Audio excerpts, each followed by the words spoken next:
Hola, and welcome to Tinker, Tailor, Solder Fry here, very specifically on the mighty Loading Ready Run Video Entertainment Network. My name's Ian Horner, and with me today is Alex Stacy. Meat popsicle. Yeah, the meat popsicle. Yeah.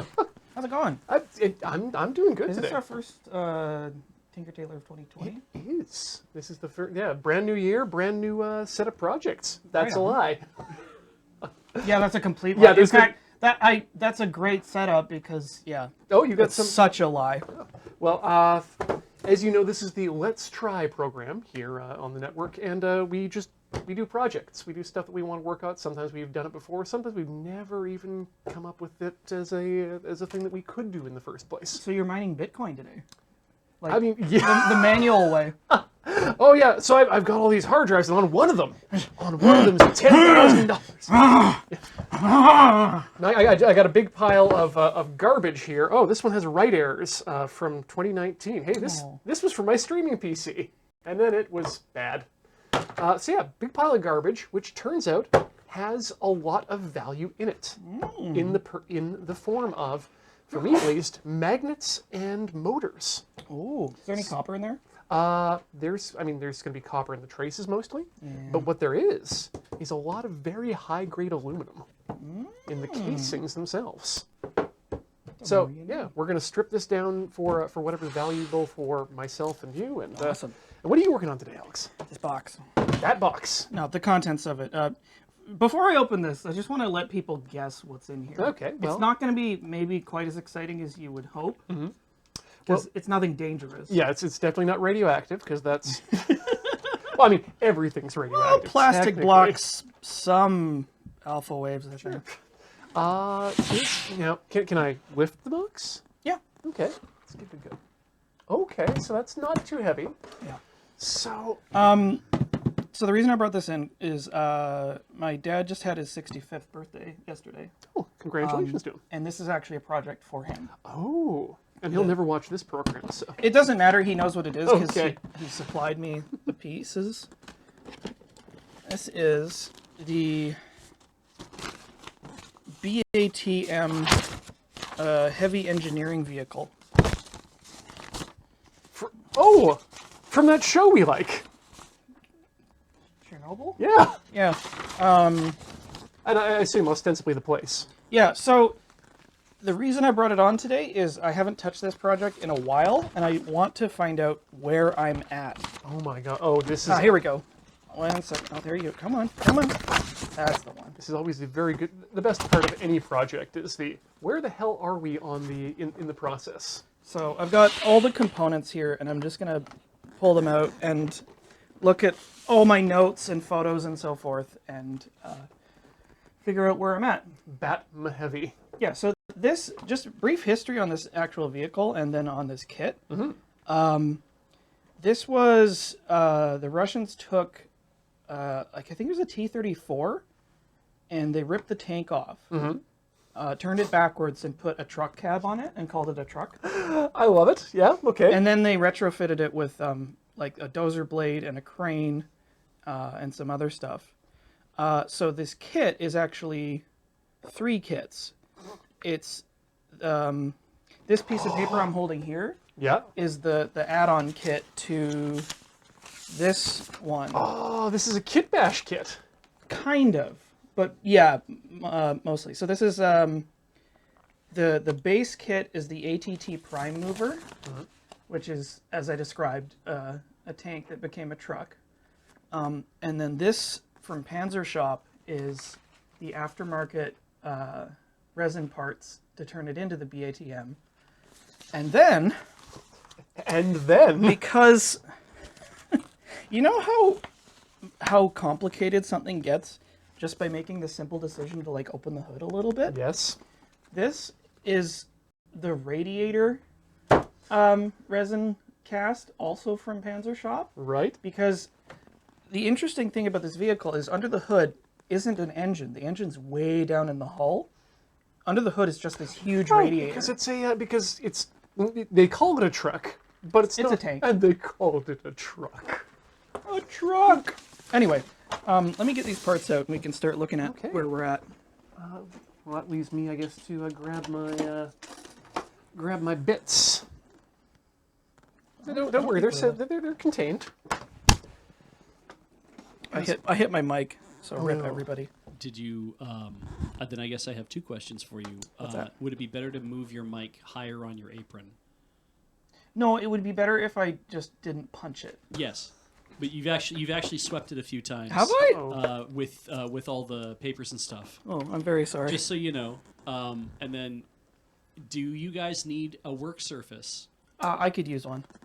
I don't need a large one. Yeah, if we get the little wood from the back there, that should be fine. Right. I Just because we are doing the PPR tomorrow, and I would hate anything bad to happen to the table the night before the PPR. Yeah, that's fair. I mean, it's a soft mallet. It would be. Yeet. That's a nice mallet. You know where I got this mallet? This is technically an. Oh, thank you, thing. This is technically an ice mallet. It came. My brother, who was a bartender in Japan, wanted a Lewis bag so that he could crush ice. Yeah. And he said, "Well, I don't need the mallet," and it was just as cheap to order from Amazon a Lewis bag with a mallet than it was just to purchase the Lewis bag. It's a Lewis bag. It's literally just a canvas bag you keep clean to put ice in to smash it. Amazing. Yeah. So this is my my soft mallet, or my soft wood mallet. This is my soft. Wait, this isn't soft at all. It's Actually, soft. that's the vinyl mallet. Yeah, plastic-ish. It's not rubber. Exactly. Okay, and now. Oh, here's the engine. Ooh, and you've got all sorts of brass piece fittings there too. There's the seat. That's a nice. Here's. So I got as far as doing some painting on this. So there's the hull and a bunch of other nonsense. Nice. There's the radiator, which has been mostly assembled. These are goodbye. I think that might actually be unrelated stuff. Yes, it is. This is... What is this? I think those might be etching templates. I think that's what those are. Cool.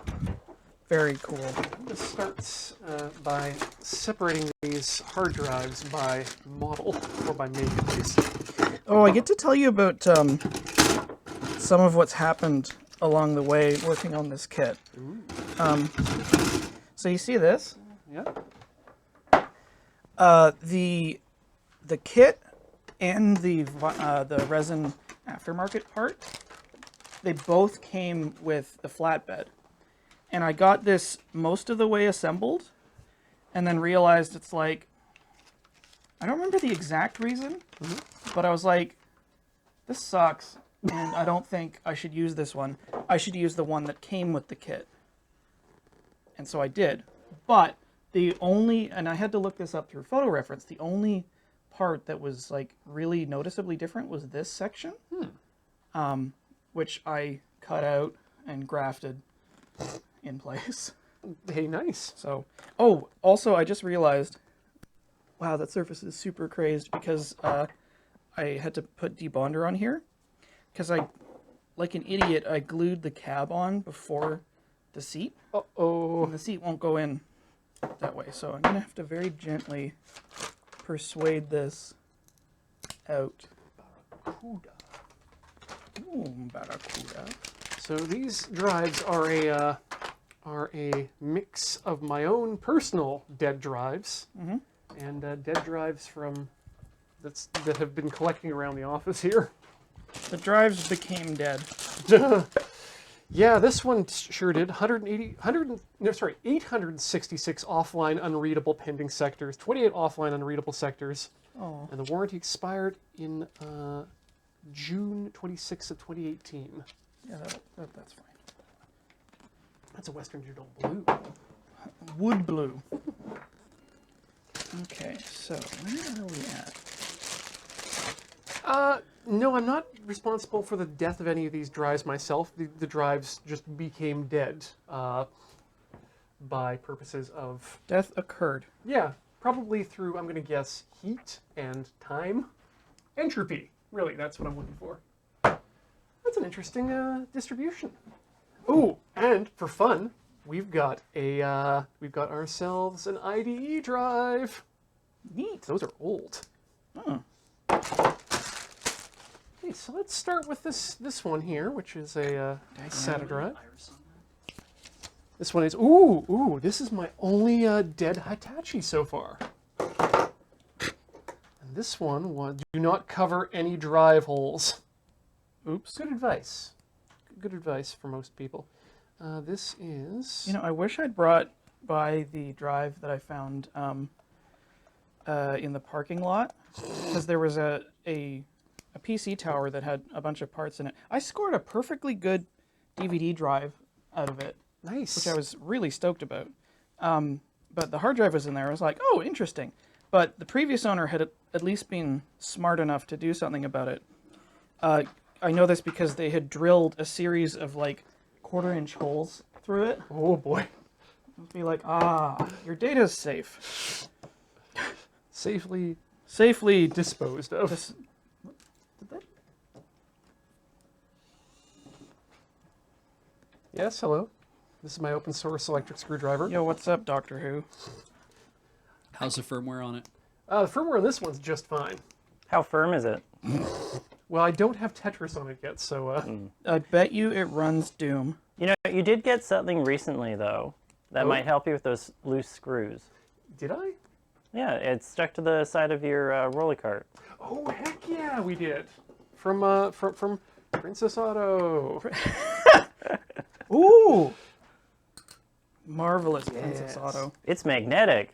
Which is going to be great for hard drives. Yeah. So we start off with getting the board off the back here. That's a nice little board. We should maybe one of these days, Alex, see if we can do one of those strip boards for the gold through various chemical means. I'm so glad you brought that up, because I think that's a bad idea. And I'll tell you why. Okay, go on. I have watched the entirety of that process, and it's fascinating. And really dangerous. Okay. And the yield is terrible. Yeah, there's a channel called Nile Red that I watch, and I can't tell what his actual, like, occupation or whatever it is, but, yeah, he did exactly that, where I think he took a whole bunch of stuff. I've also seen other videos where what they'll do is they'll get what are called fingers, which are these things right here. Oh yeah, just the contact points. Yeah, like the little, these are called fingers, and you can either like strip them. Sorry, you just pointed at your hand and said, "These are called fingers." Welcome to the highlighter reel. Yeah, you can either strip them out of existing scrap, or you can purchase lots that have already been like chopped off. Right. The amount of gold on each one is tiny. Turns out you don't need much to get the job done.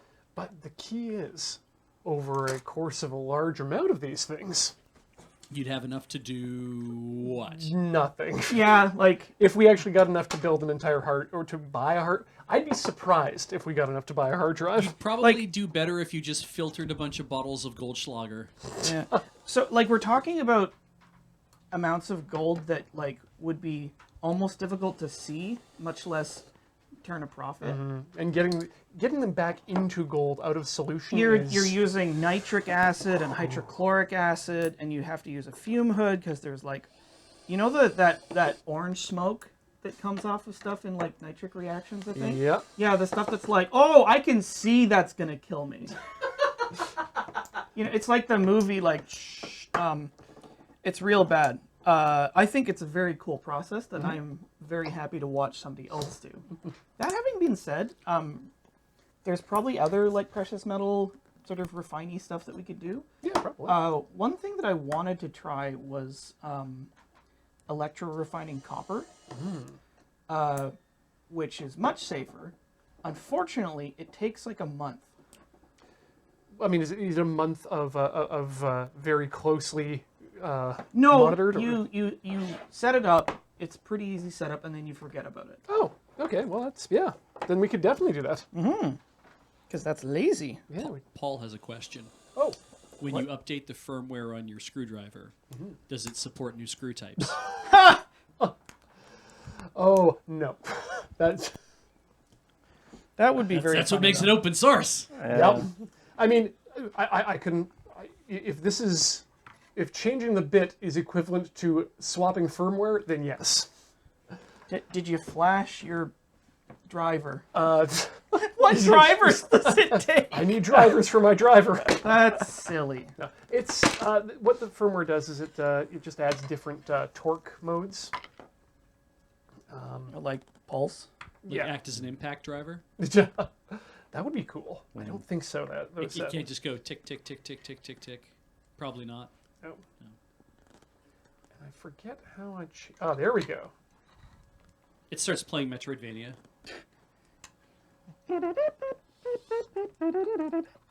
There's a way to change the speed and bring the torque up, but I can't remember what it is. There we go. It's triple tapping. There we go, and we go to auto. There we go. And now we'll hear it go a little bit slower. I think. Let's just test that. Okay, it just goes at auto. Cool. I like this one though because it still works as a regular screwdriver when the power goes out. Escalator temporarily stairs. Yeah, exactly. Oh, yeah. Great. Well, there are mechanical screwdrivers that don't do that. That your They lock in the open position, so Exactly. they spin. Okay. they're the worst. Oh, right. This is the part where I tell you about all the stuff I kit bashed. Ooh, okay. 'Cause- I'm excited for that. Because I got the kit, and it came with like all the basics that I needed. But I'm a grognard, so I don't know when to quit. So there's the crane arm, which is fine, for the most part. But where did I put it? Ah, there we go. So this part of the winch on the crane arm did not have an accurate representation of what the fixtures were on the outside Push edge. up those glasses, sir. So I fabricated some. Those little pips? These little pips. Sorry. That looks rad though. Yeah, because I got a whole bunch of reference photography that took me a long time to find. So there's the winch with the braided cable. You Oh, supply. that is a braided cable. Yeah, you supply your own braided cable. This isn't so hard. Tiny braided cable. This though. What that? So that's the hydraulic point. Sorry, I just keep moving it around for you. So that's basically the base for the crane. Like it goes on here. Now, everything in sort of yellow plastic came with the kit, and like this one ring part at the top. All the brass stuff I added Damn. because there's hydraulic lines on the real thing, and that's where they are. That's So You wanted to make it steampunk, so you added some brass. that is some dedication to the process. Okay, I'm a little mad now. So let's see what else we have here. So we I'm just have trying to find out what the torque's the level hook. I need here. which you play. So are we going to take a motor off of the hard drive and we're going to attach it to this winch on his Batum and we're going to like... Is that the aim for tonight? Absolutely, Put it the is magnet, now. Put the magnet on the end of the crane and... Okay, so but here's the real one that I went a little bit mad on, because there's a little bench Yeah. that actually I still have it. So this is the bench that comes with the kit, and it wasn't detailed enough for me, so I made one. You made a better one. I made one based on photos. Wow. So this is made out of bits of sheet styrene, a little bit of scrap brass photo etch, some copper wire, and I swiped these planks off of the base kit because it has side sort of Skirts? side skirts for the truck bed that I wasn't going to use anyway, so it is now part of this. So that goes there. That goes there. I think I found our first piece of harvest. Oh, yeah? Yes. Is it made of neodymium? There is neodymium included. It's between these two pieces here.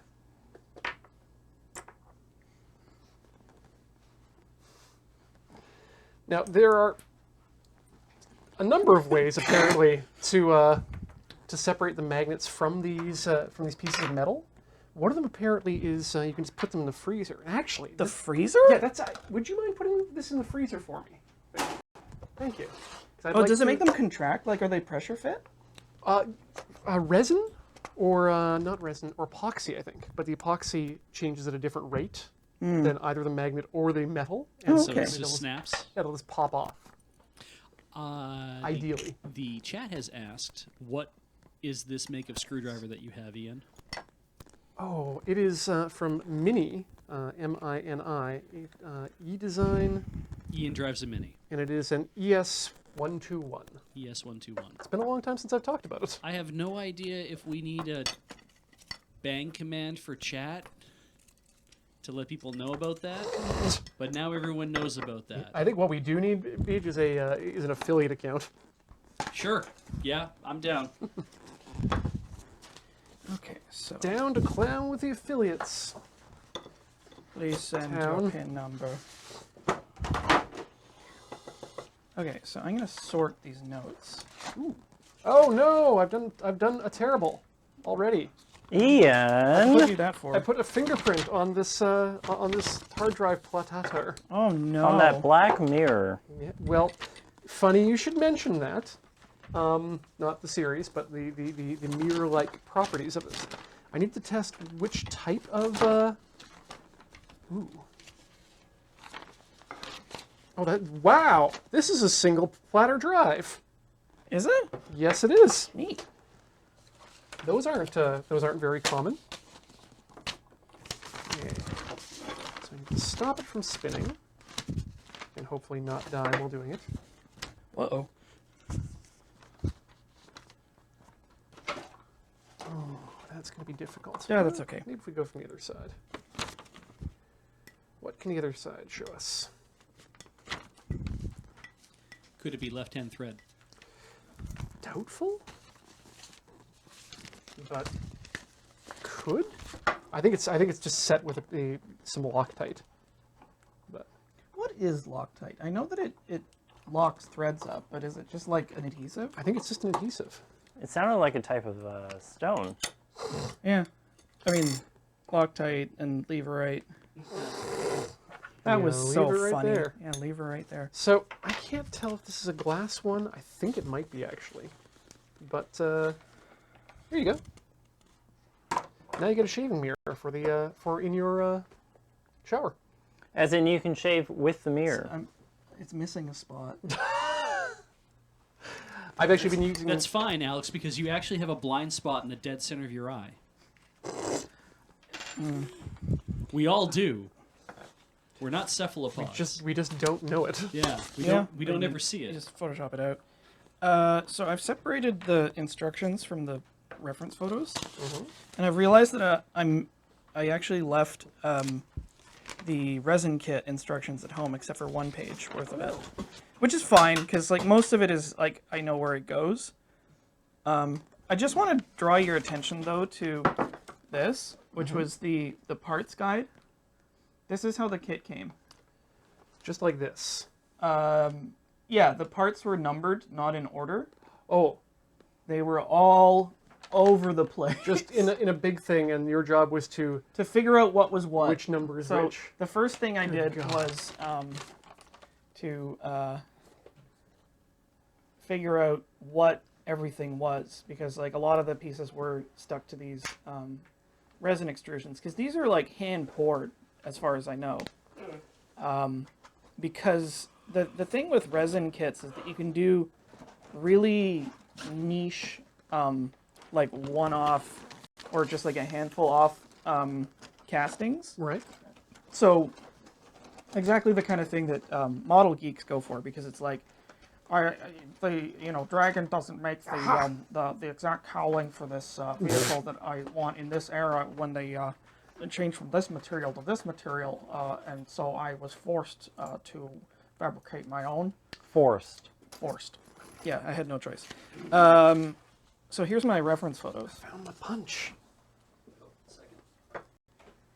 So these are taken from the exclusion zone. Oh, Lordy, Which, coming. the reason my dad wanted this vehicle is because they're a very iconic vehicle from the Soviet Union, and he wants it to look like this. Oops. So I found some new ones and some old ones to just figure out where all the bits and pieces are. You're on the truck. Like where all the hydraulic lines run from and to. Unfortunately, this motor looks like it's got the coils are baked into the drive. Baked? Looks like it. I'm not sure if I'm going to be able to get those out of there without This is our goal. effing it too much up. Hashtag life goals. That is the goal. That's a rusty boy. Yeah. Like an idiot, I found this. That's the console inside the cab. Oh, you're going to want to do that. I love the steering wheel. Maybe. Yeah, well, because it's tank controls, right? Yeah. So it's like both forward, both backwards, or alternate to turn it. And I think my printer was running out of ink there, so. I also realized I've remembered one of the big reasons I put this kit on hold for a while. Individual track links. I thought you liked those. I do not like these. You do not like them, Alex, you are? I do not like them, Sam, I am. Do not like them. God Okay. damn. I don't think that those coils are coming... Oh, yeah, those are definitely baked into the machine because they actually... Is that why it broke? No, there's wires that go right through, well, the windings go down into holes in the middle of the thing and then come out and connect to here. We can pretend that's why it broke, though. Well, I would have liked to have this piece because I'm currently collecting parts to put together a ray gun assembly out of some found pieces. That I Ronald found. Reagan? Yes, a Ronald ray gun. You're making a ray gun, Ian Horner? A model ray gun. Oh, a Ray Okay. Ayanami gun. That'd be a good one. Okay, Throw those in. There. if I can find a ruler, maybe I will do some work on these track links. So here's one of the tricks is you build like little sub bits, Subtrains. subtrains, and then you like cobble those together. The way you're supposed to do this is you make two sort of like L brackets out of track links, and then you fit them together. So like you make one on top that like goes most of the way around, then like one on the bottom that goes most of the way around, Okay. and then you fill in a couple of links, and just like fit it there. The big pain in the ass is getting them to sag properly, Oh, I can bet that would be. which is why like I tried to pitch my dad on getting the poured metal track links, which are made out of like pewter or something. Nice. Just Yeah. to get a... But he was like, "That's nuts." I was like, "But they sag properly because they have weight." And he's like, "You have to drill each and every one of those and pin them too." I was like, Yeah. "Oh, jeez." Isn't that more work than this, though? You'd think so. I don't know, man. Like, So wait, can you not just add weight to the plastic? yeah, the way you do it is you will like press down on it with like Your a dowel or fingers. something, Sure. or your fingers, and have it adhered in place so that it looks like it's. I was There. thinking about like, could you not add like in places that can't be seen, like a dollop of like hot glue or some sort of like brass something? Well, it's to all the back stuck of together it? with glue anyway, so Yeah. like you just have to freeze it in place. So The way you want it. Yeah. Okay. I have half a mind to leave one of the tracks off completely, or just like demolish somewhere. It's not. Like it's been scavenged. Yeah, it was like it's not lazy. It's It's battle environmental storytelling. damage. Or like one track is half on, but only the bottom half. The top half is actually just trailing behind. Oh. Yeah.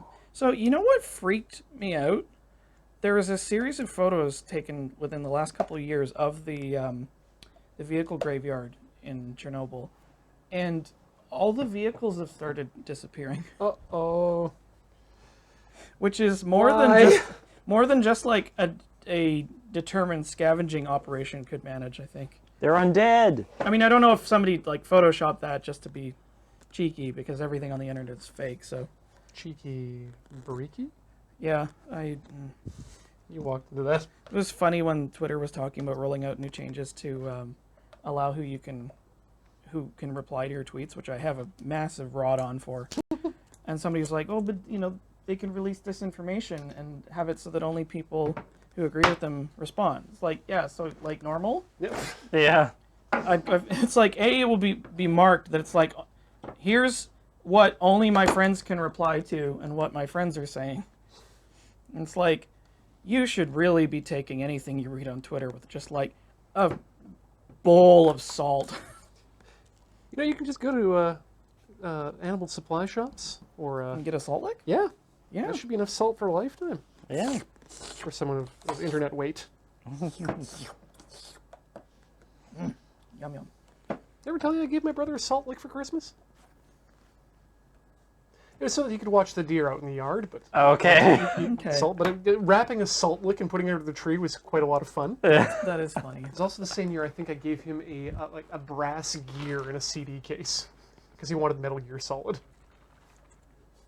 You're a bastard. Yeah, I am. I also made him run around the house for it too on a treasure hunt. He loved it. He's an older brother.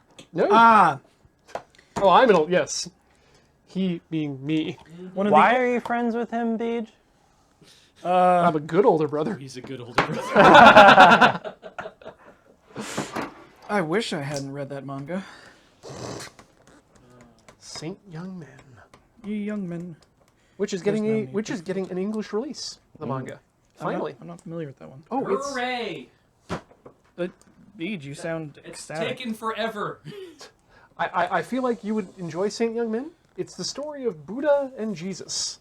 Oh, that As one. They get themselves an apartment in Tokyo together. Wait a second. That Yeah. sounds familiar. They've decided they're like, I need to go on vacation for a bit, and they're like, yeah, we should From just... being Buddha and Jesus. Essentially, they're like, so they come down from heaven, and they're like, why don't we just get an apartment and just live here in Get some Tokyo for a part-time bit? jobs. Slum it. Yeah, It's a very memed one on Tumblr, it's like super screen good. Yeah, caps. it's so wholesome. Yeah. Awesome. Do we have a ruler somewhere? I'm sure we do. A ruler or a straight edge? Yes.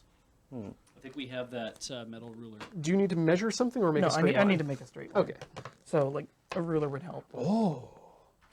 Okay, now we got a 3-panel one. Oh, you can hear what's wrong with this one. Oh!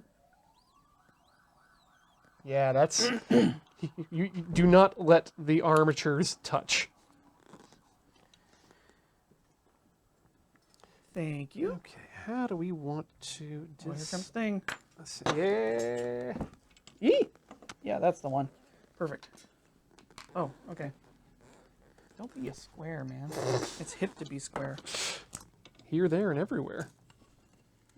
So this is how you align your tracks properly. With a straight edge. Yes. Right, because these aren't all like Lego tank treads. Nope. These are... I mean, they're castings, so Yeah. they have little... Oh, wait, I want to do this the other way around. Imperfections? Yes. Okay, so far I'm taking points away from Western Digital for not using magnetic screws in their hard drive. Or I ferrous thought you were... screws. Oh.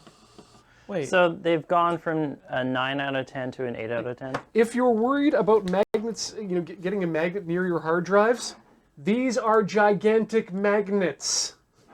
They're not going to ruin your data. You can do that yourself. Yeah. How about instead make sure you unmount your drives before ejecting or before disconnecting them? Nah, you just rip it out. Yeah, just rip it out. It's if it works for Band-Aids, it works for hard drives. Yeah, rip and tear. Rip and tear your guts. Oh, you got huge guts. You are huge. Oh, this, speaking of huge, look at the size of that. Nice, nasty. That's a thick lad. Oh, yeah. I came so ill prepared today. That's okay. We're hanging out. We're taking stuff apart. Yeah. We're putting stuff together. Ooh, that is not a lot of glue. I was thinking recently, Ian, about how you and I have kind of been doing this weird dance. Mating dance? In like, well, ever since we met each other, that like in university. Oh, that was a good sound. In university, I was like, all of my computers were all going to run Linux. Yeah. And everything I do is going to be just like, I'm going to do this all myself and build my own machines and do whatever. And you were the I'm the Mr. Mac Apple. guy, right? I'm going to I'm a Mac. get and all this you're a Mac piece- stuff and put all this, do all the Mac things, and that's how it's going to be. It's the one true way. And then as we've gotten older, Yep. and you made a Hackintosh and stuff, and I was like, oh, these Macs are looking pretty good all of a sudden. And now it's like, I just want fucking like Macs in my house all the time. I don't want to have anything I have to think about or deal with because I'm sick of it. And you're like, all right, so I'm going to build this free NAS. I now have opinions upon which type of Linux distributions I like. Yeah. Not distribution, but Yeah. sons. I'm kind of hoping that this like little orbit that we're in is just in the next 20 years going to come around again to something else. Jesus. I look forward to when you turn 70 Yeah. and just decide, this is the year I'm going to start drinking. Yeah, or learn. Yeah, right. I'll be right there with you. My doctor says, can I have your liver? No, I'm using it. For the first time ever. Ha ha ha ha ha. That is a joke. Is that really just a extended troll for when all your friends are doctors have been told no more liquor for you? I'm kind of just drinking it in front of all of you. Yeah. I'm pretty sure that my liver is just not very good at what it does already. So I'm glad I'm not stressing it in any other way. Oh, gambate, Kintaro-san. What? It's my favorite thing from when I first went to Japan. I picked up one of those terrible, Dojins. yeah. Well, not. Damn it, beach. I was going to say, Got him. what do you call those things? They're not dojins. Manga. Would you mean like the Tankobon. It was a terrible little racist book full of Japanese English. Yeah. And one of the things they had, and then this was full of things from the 80s. Yep. Wait a minute. It was it had a Like how to say funny stuff, heavy air quotes, in Japanese. Oh, right. well no this was the how Japanese name their products with English. Oh yes. Yeah. Okay. And this Okay. was an anti-hangover medication that had the phrase "Go for it, Mr. Liver." Gambate Kintaro-san. According to the book. I don't know how real. Yeah, I had another book like that. I think it was just called like Japanese for like bad travelers or naughty travelers or something. Oh, And yeah. It was so racist. Yeah. And it was just like, right. I hope the 80s. Probably the 90s, Oh, which God, no. makes this more embarrassing. They're just like, Orientalism was such a thing for so long. you know, it's like, oh my God, they're really making the raw food jokes. Yep. It's just like, could you cook it? It's so funny. They eat their food raw. I actually still get angry whenever I see raw fish well done. Speaking of well done, I didn't realize that there's a tier above stroke below well done. Oh. It's called Chicago. The entire city? Sure. Well, they did have that big fire. But apparently they just like incinerate it for you. And I don't know why Chicago has the distinction of that. Maybe it burned down at one point. It did, Yes. yeah. It's called the Great Fire of Chicago. Ah. I was joking. Easier to say than San Francisco or London or Edo. London. Or Wait. No. I want mine Pompeii style. Babylon. Ooh, there we go. Just how do you want it? Sodom and Gomorrah. Yes, thank you. Gomorrah style. Oh, so very salty. I want my steak Gomorrah style. Gomorrah style, and it's like if Named after an even weirder move. that's very weird. It's just like, sir, steak and wife-shaped pillar of salt. That would be pretty funny. Just come table with this weird woman who's made of salt. You rub the steak on it to season it. Oh my god. Now, okay, so Salt jam. so Lot's wife turns into salt. Yeah. He's, he goes through the mourning pattern. Salt's expensive stuff. Oh yeah, back then, yeah. He took his wife with him Absolutely. and sold her body. Wasn't that what got him in trouble in the first place? Was it? If you leave it in, I mean, the thing is, if he was feeling bad, if you were to leave it in the rain briefly, then it would slowly erode and just look like a. Because I mean, his wife was turned into a pillar of salt, but not a statue of salt. So maybe that's different. Mm-hmm. Well, was it a pillar because it was vertical, or was it a pillar like, I don't know, ionic columns or whatever? Was she Doresian? Was she the first pillarman? A pillar woman. It's just like she turns around like, What? whoops. Oh, I'm not going to be able to get the metal out of this one either because I think I stripped one of those star heads. Why would you do that? Because I'm an idiot. I'm uncareful.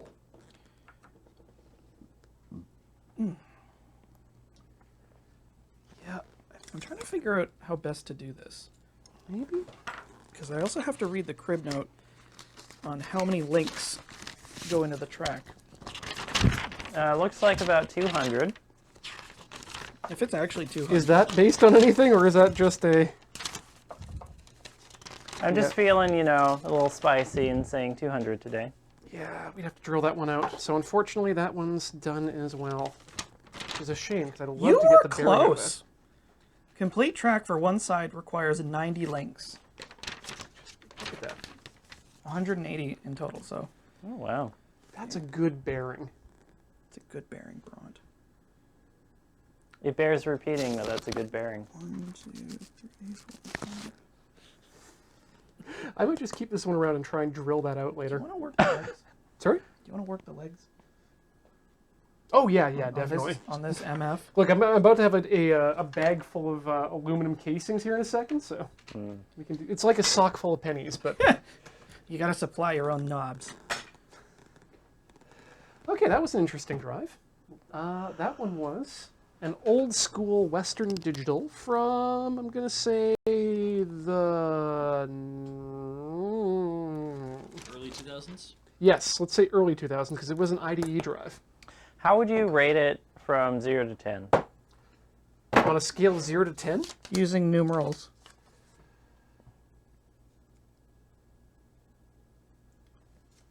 6? Okay, and what about the prior one? 6? Let's go for that third 6. I'm not sure what the criteria is. How you feel about it How do I feel? as a quality product to disassemble? Oh, to disassemble. Yeah. Well, Yeah, it did, what's the iFixit score? well, it did come apart slightly more difficultly than the single platter Hitachi drive. Difficultly? Yes, with more difficulty. Would you say that that is a positive or a negative? That it comes apart with greater difficulty? Yes. Well, it'd be the last. No, greater difficulty bad. No, And scheisse. I did give it. I did. Oh yeah, Western Digital is still losing marks for not using ferrous screws. Are they down to a 5 now? They might be. Quads. But I'm surprised that they're not the they're not the highest stack of dead drives. That would go to the IBM Death Star or Desk Star. What's IBM Death Star, Precious? It was a model and a line of hard drives in the early 2000s that were notorious for how often they would go bad. You would hear what became known as the click of death. The jazz drives would get that too. Yeah, But it was a different click, but Yeah. it was still the Desk Star was the 75 gigabyte ones. I think were the ones that were like the worst or something like that. But they were inexpensive. yeah, and they were very expensive. And then also, I think they had glass discs with aluminum coating or something. Yep. on them, but they were- and so it was very much here's all this technology that you don't really hear about, and also it turns out it sucks. And then they basically, I think they end up selling their hard drive division to Hitachi, Correct. and Hitachi ends up renaming it to HGST. and HGST is now owned by Western Digital. So now we have 2 hard drive manufacturers in the world. So why did you keep buying more of these bad hard drives? Nobody did. That's No. that's why they sold it to Hitachi. You'd send them back because they were bad, and you'd get a new one because they were still under warranty. I mean, you say nobody did, but you have 6 dead ones there. Oh no, none of these are the Death Stars. Oh, okay. Yeah. Yeah, it's the one that's been failing on me most recently and most regularly has been Seagate 4 terabytes. Yeah, the greens. Yes. Yeah. The so Backblaze does reviews on stuff, and Well, they do reviews on the drives they use in their backup. exactly they review all that. Sorry, I was just looking at the 4 terabyte one that Matt handed me. I'm like, it literally actually doesn't say sound good. if it's a green or not on here. But anyway, but yeah, Backblaze reviews their all the hard drives and how they've been performing over the course of like a quarter, and gives breakdowns for the years. And funny thing, and it's why I did this. Their best performing drives have been the HGST 4 terabyte drives. Hitachi's drives, like after they acquired the company, Hitachi drives basically jumped in quality. Mm-hmm. And HGST's 4 terabyte drives were like rock solid, and so my NAS at home is just full of them. They do good work. So I basically just look at all of Backblaze's results, and then when the next time I have to upgrade, it's like, okay, so what has lasted the longest? It's been this one. We're buying these now, I guess. Yep. Unfortunately, they're now. I think they're now running on 14 and 8 gig drives over at Backblaze, which means they're a little out of the Getting out of the realm of purchase. exactly they're getting out of the human attainable price range. Well, and I mean, it's maybe it's a weird thing to say, but it's like, does any of us right now need a pair of 14 terabyte hard drives to hold our stuff? I mean, like, I can understand like 8s and stuff like that, 10s are like kind of pushing it, but I'm like at 14 and 16, I'm like, that's really still enterprise level, data collection. I wouldn't say no to one though. No, I know, I'm the same way. But it's The last hard drive you'll ever buy. I don't think that that's never true. I can't think of what kind of file volume I would put into that. On the other, it's probably media collection is really what you're doing. Wait, I did a thing on stream one. Well, I think it was on like Twitter or something, because I was curious what I had more volume of on my hard drive, reference or porn. You want to guess what one? I mean, Porn reference? Yeah. Do you know what one? I'm going to say reference. Yeah. Yeah. By like a broad margin. I'm a dork. And what's more impressive is that reference does not contain very many videos. Well, the thing is, I mean, it makes sense because you can get off to just about anything. Well, hang on a sec. Specifically you, Alex. Yes. Yes. Yeah. That's But sometimes not you true. need to see a specific reference pose. Yeah. Yeah. And it's like, Sure. if you find an image of something, you're like, oh God, I'm gonna need that particular position of that foot later. Or that person's holding their arm in an unusual way. I might need that. It's like, I have to save that. I can't search for it and find it again. I have to like save it and label it so I can find it on my hard drive. Yeah. I'm saving it because I need to remember it now. Yeah. Whereas you just go into the bathroom and turn the drip on the faucet in about 10 minutes, be finished, right? What? I don't know. You can get off to anything. I'm so confused I right now. Went into my living room and turned one of my chairs upside down. That's hot? Sure. I'm learning so much about Beach. Lying on bed, Same. and I stared up at the ceiling and saw the little ceiling titty up there, and I've named every one of them. You saw those mammatus clouds? I love the meme of the dude who's like, "Mom took away all my porn," but dude like took a picture of the ceiling because they have one of those like the lights that has like the weird little screw-on thing, and it's a dome, and he's like, "But at least I got the ceiling titty." I was like, "Oh man." That's so funny. But only one. Ceiling tid. I just love how meteorologists called a type of cloud the mammatus cloud Yeah? because it's shaped like tits. Yeah. Really? Yep. Thanks, science. What do you think mammatus Yeah. reference I don't know. is? Amatus. Yeah. It's Thursday and it's harvest time on your head.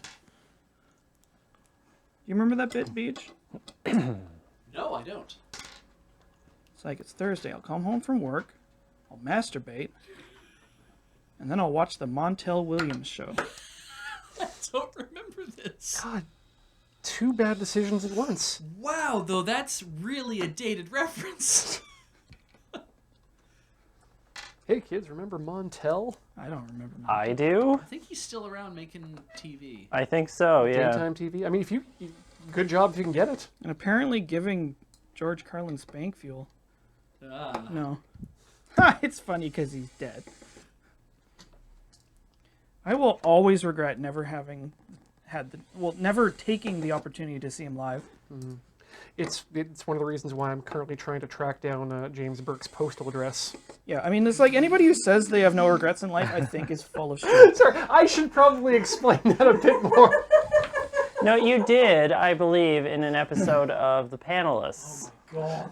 Specifically tracking down James Burke's postal address? James Byrne? No, James Burke. Oh, never mind. Are you stalking somebody? No, he was the host and creator of Connections, a program made for PBS that was tracked It basically talks about how the Nukem engine is related to everything we use in modern technology. The what? the Nukeman engine, which was it's the real steam engine, Alex.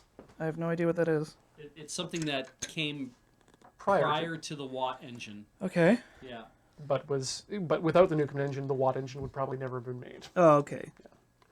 So it's kind of like why we got in, what was it, like, the 20th anniversary Legends reprint, we got Char instead of Lightning Helix. Another Char clone? Wait, he has clones? Oh yeah, he does. Oh, of course he Well, does. cyber new types. This one is called Quattro Burn. Well, Quattro was the original Char, I believe. Full Frontal was the first named Char clone. What? Anime's dumb. Is it? Oh yeah. I'm learning that more and more every single TTSF. This is such an interesting design for this drive. This one has these plates between every one of the hard drive plates. Like, this is seriously overbuilt. I love it. Or, I mean, it could be built to exact purpose, right? Yeah. Like, what model of drive is this? This one, I don't know anymore. Oh. It was I can- previously something else. I can figure this out. Oh no, wait, here it is. It's this one on top. This is the 4 terabyte Western Digital Blue. This was the one that had a lot of errors. I should have started counting these links. The reason I need to get a hold of James Burke's postal address is that I do believe in thanking people, celebrities and media people, for work that they've done that you like. It's nice to send a letter and not be creepy. Yeah. Send a letter directly to somebody's private address and not be creepy. I mean, an address to which I can send a fan. Ideally, maybe care of the BBC, but maybe. like that. Well, that's what sucks, right? It's like you send a letter to some. At least if people like send info@loadingreadyrun.com an email, Yeah. I'll see it and I'll pass it along, right? And we have a PO box for that reason. People can send stuff to our PO box, and we will get those things, but they still don't have to know where we're located. It'd be nice if that worked the same way. If you sent something to the BBC, that they'd be like, "We are forwarding this on to James Burke. Don't worry." Because I'd like to send him an actual letter as well. Oh, Because no, dig he- up, stupid. Does he not have a P.O. box? We might. If he does, he hasn't published the address, which is not a bad idea. Well, Chad, if you need something to do during this edition of Take the Stalk Tailor Sold or Fry, James. please find an address that Ian can send fan mail to for James Burke. Just send it to, Santa, HOHOHO. He'll get it there. That ends up in the circular file. Do they stop answering those at the post office, you I think? don't know. No, I believe they still do. They still do it? I mean, maybe not directly at the post office. I'm pretty sure there's a central repository. The post office, don't add us. Because I had a feeling that it was like, if you send something to that, I expected what would start happening was you would mail something like that, and then they would just take it, put it in an envelope with the return address on it, the one that was written on there, and just mail it back so your parents can receive it, and then be like, okay, now I have my kid's letter to Santa. Now I can throw it away. I think they send an actual response. They though. do, and I Be feel like, ho ho ho, you've been a good boy. Here's some coupons. I will never do this to my kid, but I'm all of a sudden really tempted to just grab it before I put it in the mail, strike out and write moved on it, and return it to him like 3 weeks later and be like, you got mail. Santa be like, oh no, Santa won't get my letter. Oh no. There's no presents this year, whatever the hell your name is. my son. That's what you named your son? I haven't named my kid yet. I don't have a you don't kid, have so I one. haven't named it because I don't have a kid. Gosh darn it. Well, here's the time to name your child. Right here, right now. No. For everyone who needs something to do on Tinker Tailor No. Soldier Friday night, James Burke. Then you'll know his address. that was not me doing Derek either. Also, I'm not naming my kid Derek. Heather would kill us. I think your kid should be named O. Oh? O. Like O. Henry kind of O? No, O dearie. Oh, dearie. Oh, dearie. Planet O. Just call him Oliver then. I don't know. No. Olivia? Not gonna do that to someone? No. I will not. I think giving kids shitty joke names is shitty. Yeah. Well, just make sure not to choose the top name for that year for children. Like, Yeah, why would you? Olaf Oh, or actually, okay. Here's the one that I can't stand. Is naming your kid your own name Junior. That's fucked up. That's hubris. I get it because it's like it is this thing of like it's securing my legacy, but also I think in a way it's like I already know that my name sounds good. I want to hear my name more often. Yeah, exactly. It's like, tell me a non-selfish reason for doing that. What if you have like a last just name like- that doesn't work with any other first name? I don't know. It's just like it's like we're not supposed to say this, but yes, you are in fact my replacement. Please behave exactly like me. I'll be needing that body later for You the are soul my swap. hedge against the cold hand of death. I mean, that is why I want to have a kid. Alex, please don't come at me. But he already has. Do we have 2 pieces of 2x4 anywhere around here? No. The closest thing we have to that is the wedges. Oh, I know what I can use. Great. I need something to not on here, but to keep the motor off of the ground, because I need to really give it the beans to the back of it to get this motor out. All right, there's one down there. There's 2 down there. Wait, one of them's the one I want to get. Thank you, Hosk. Huh? Nothing. Let's move on. Okay. Can I even see what Ian is doing? Nope. Not really. You know what? Let me get out in We have a front movable camera. in a way that we can put the movable camera on it. All right. We'll get the other lens out there on it, What? and I'll just do it so that camera. Oh, that camera doesn't have the big lens on it anymore. We can get the super zoom lens if we need it. It's probably fine. This is just fine.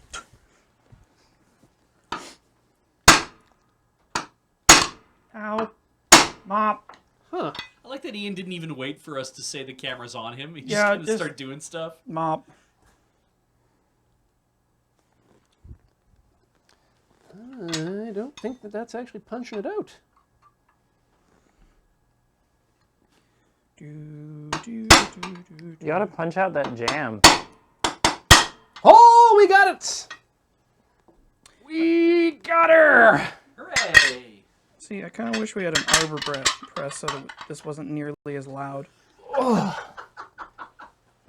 So the things we need lying around the office. Yeah, I mean, we have an arbor press up at Makerspace. If we ever move to a even larger moon base for some reason, I'm sure Arbor press. building in something more for that might be. Oh, okay. Forge. The next meeting, I'll just be like, Arbor Press or I walk. I mean, the press probably wouldn't have helped much there. Because that was... Did you shear it off? Oh, yeah. Have a look at that, Alex. Hold on. Hold on. You son of a bastard. See all that? Oh! Ho, ho, ho, ho, ha, ha. Yeah. You broke it. Good work. Oh, no, this is perfect. Look at this piece. Well, that's a real schnockered. Just as planned. Yes. You go away now. No. Yeah, you're... You don't have to make loud noises. You don't have to, but I so rarely get the opportunity Ian to. can have a little loud noise as a snack. No, little loud noise. Little loud noise. Like in the original meme. Yeah. Cora can have little Asami as a treat.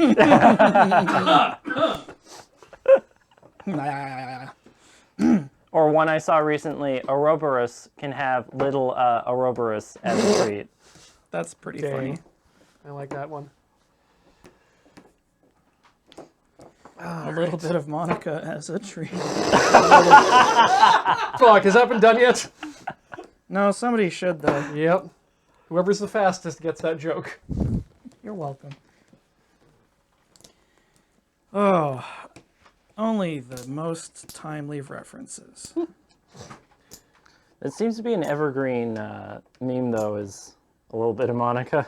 I mean, if we ever forget Mambo number 5, that opens the door to a Mambo number 6. And look, So- I implore anyone out there, go listen to the Punch Up the Jam episode on Mambo number 5. There's a lot about that song that most people aren't aware of. Oh yeah, I was gonna say what happened to the first 4.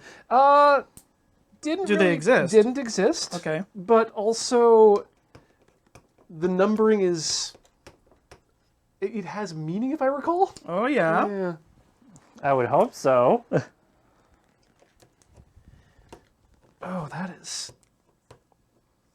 stuck in the... Hey, that's looking nice. You know what's like kind of entertaining but also very frustrating about this track?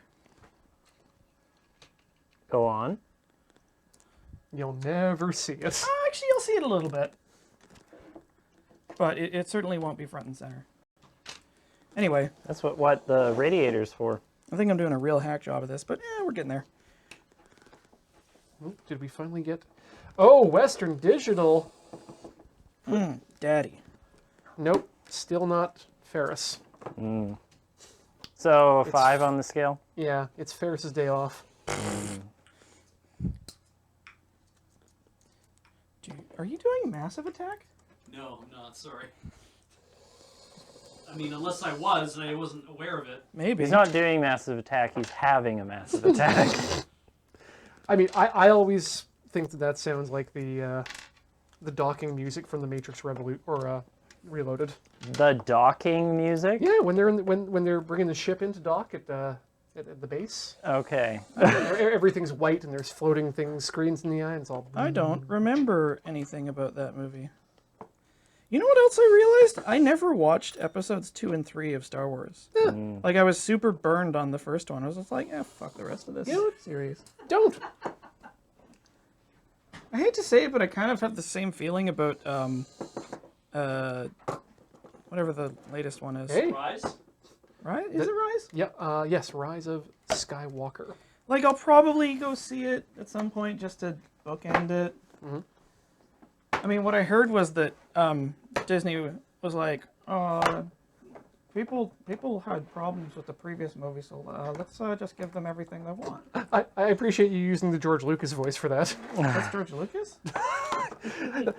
That's the voice that people tend to ascribe to George Lucas. Well, they did anything they wanted after I sold it to the white slavers. Yeah, that's... Wow. Everybody remember that interview? It's just like, I'm glad he's not involved anymore. I realize that I'm one of those, like, OG grognards that is just like, oh, the first 3 movies, pretty good sci-fi films. Yep. And they're still around. Yeah, and they are Well, mostly. mostly. I'm one of those nerds who says you gotta. Darth Icky and Darth Insanius. Oh my god. That the first time I think I heard that story, I was just in conniptions. It's just like, well, but like the way it's phrased, because there's like a beat in the boardroom. They're like, okay, when's the other shoe gonna drop? And he just like looked at them. It's like, oh my god. There is not a third Luke. There can't be a third Luke. What? There's a Luke and a Luke, but there can't be a Luke. Story what? What do you know about the extended universe? Because this is one of the funniest damn things I've ever heard. I know that it's spin-off material that people take very seriously. A subset of people. So Kevin J. Anderson wrote a novel. I'm gonna get this right, and actually I'm not. I'm gonna get this completely wrong. Let's just set expectations now. Luke ends up having to fight Luke, which is Luke with 2 U's, which is a clone of Luke, who got turned to the dark side specifically to defeat Luke. Now remember, this clone is different from the clone of Palpatine, known as Trioculus, which is different from Palpatine's son, Triclops, who both have 3 eyes. So now, Oh, do they? here's the funny thing. Brian Herbert inherited his dad's estate of Dune and decided to write some books. Brian's not a great author, so what he did is he got together with Kevin J. Anderson, and they wrote a novel together about how Paul Atreides is brought back at some point way in the friggin' future, ends up having to fight Paolo, who was a clone of Paul, who is raised on the Ultra Spice. The Ultra Spice. That's what I'm saying. Those are words that you were saying. And, yeah. So, That was all canon. I don't know if Luke was a dry run for Paolo. I don't know. So I think I don't know if I've told this story on stream before, but when Last Jedi came out, I saw it with an acquaintance who has opinions about sci-fi, Oh no. specifically about Star Wars, Oh no. and like he didn't like it. And one of his gripes about it was he kept bringing up something called interdictorships, and he kept saying, "It's like, well, why didn't they have the interdictorships? Like, how come like this whole sequence where they do this and that, wouldn't work because the Empire has interdictorships?" And I was like, "What in the fuck are you talking about?" He's like, "Well, you see in the extended universe, that the Empire has these big ships that like block faster than light travel." Stop. And it hit me like a train. I was like, "Oh shit! You think the spin-off material matters? You think that's all part of one thing that is going to be coherent and referenced?" Sweet summer child. Oh boy. Oh, thank Christ. Okay, Luke is from a Timothy Zahn story. I heard it was a Kevin J. Anderson story, and I was like, that's good. weird. But okay, they both had the same idea. Great, whatever. See, but the funny thing about Disney declaring it all non-canon is that they can do that. They can just be like, decanonized. It's like, none of it mattered to start with. Yep. Yeah. It's like, look, it's all spin-off material from a successful series of movies, and it probably has a bunch of like wildly varying levels of quality. There's probably some great EU stuff and some shit EU stuff, Yeah. and it all does not mesh together. Yeah. I don't care what anybody says. It's nonsense. It's like reading the Star Trek novels for like Star Trek Next Generation. Oh god. and those expecting the show to follow anything that happens and in there. And It's it like, doesn't, but they're in really your dreams. they're fascinating reads, and they're in very your dreams. they're like it's like because it's all fan fiction ultimately, right? It's What's I- worse I than wanna fan take- fiction? yeah, well, It's worse than fan fiction because it's not even made by the fans. yeah, but I mean, it's like it's officially licensed, written by people. Some of the books are good, some of the books are not good. Like Peter David writes a good book, and it's like it was kind of like I liked reading these because here's a bunch of characters that you already know. You already know how they're going to act, so all that gets brought in with it. And now in this one, we're going to have a crew member who's a dolphin. I'm like, hell yeah! Oh, Why hey, not? Sequest. Why not? You know, I'm just a dolphin with anti-grav units, and it flops its way along through the hallways and shit. And its crew quarters has a force field in front of it, and go through the force field. It keeps all the water inside, so it can swim around all at once. Doesn't have to have the anti-grav whatever's on it. I'm like, this is rad as hell. I don't care, because this is kind of what Star Trek needs to be. Yeah. Just so fun, goofy, you know. Awesome. Awesome. Who cares? Yeah, it's awesome. It's great. Here's my opinion. It's just like, do whatever the fuck you want with it. Just don't act like it adds up Yeah. or makes sense or like Is coherent. it's just like these sort of like appeals to in-universe explanations. It's like, now why do you suppose this was like this? It's just like, because the writers fucked up. That's what happened. Humans made this. Sorry. Like, the official trilogy is like, oh, he made the Kessel Run in less than 12 parsecs or It's whatever like, what's the a hell. parsec? It's an arbitrary It's measure of... yeah, to them it's like, it's a space word. It's like, no, it's an actual measurement of distance. It's like, we better find a way to make that make sense then, I mean, shouldn't somebody we? tried to tell me, it's like, well, do you know where the Sandcrawler came from? I was like, didn't Sid Mead design it? Because it's like, we want a vehicle that looks like it would be at home in a desert planet. Yeah, I was like, here. I was like, awesome. Put it in the movie. yeah. That's where... And then some other asshole came in after the fact. It's like, what's this design look like? What horseshit could I make up to justify its existence? Yeah. Reverse engineering a canon from it. It's just like... I remember when I was young, hearing people grumbling and griping a little bit about Xena, Warrior Princess, seasons like 4 and 5 and 6 and whatever, which were literally written by fan fiction writers. Wow. Literally. Oh, yeah? Yeah. They had like contests they did, Oh, no! and the winners wrote for the show.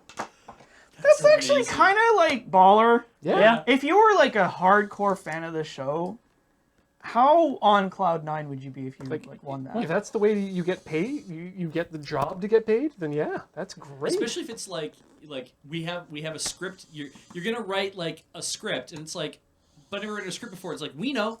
Yeah. So write it, and we'll turn it into a script, and we'll have to make changes. But I it'll be have fine. a great idea. Yeah. All these like video game fans and like movie fans who get super ass blasted about how their like series went. Yeah. And there's like, you need to change it. It's like, okay, it's your job. You change it. Yeah. Here's your director's chair, and here's your megaphone, and here's access to like our special effects department stuff. You fix it. As a reality Show show, me it'd be kind of an how amazing thing. much better you can do. So here's the thing, Alex.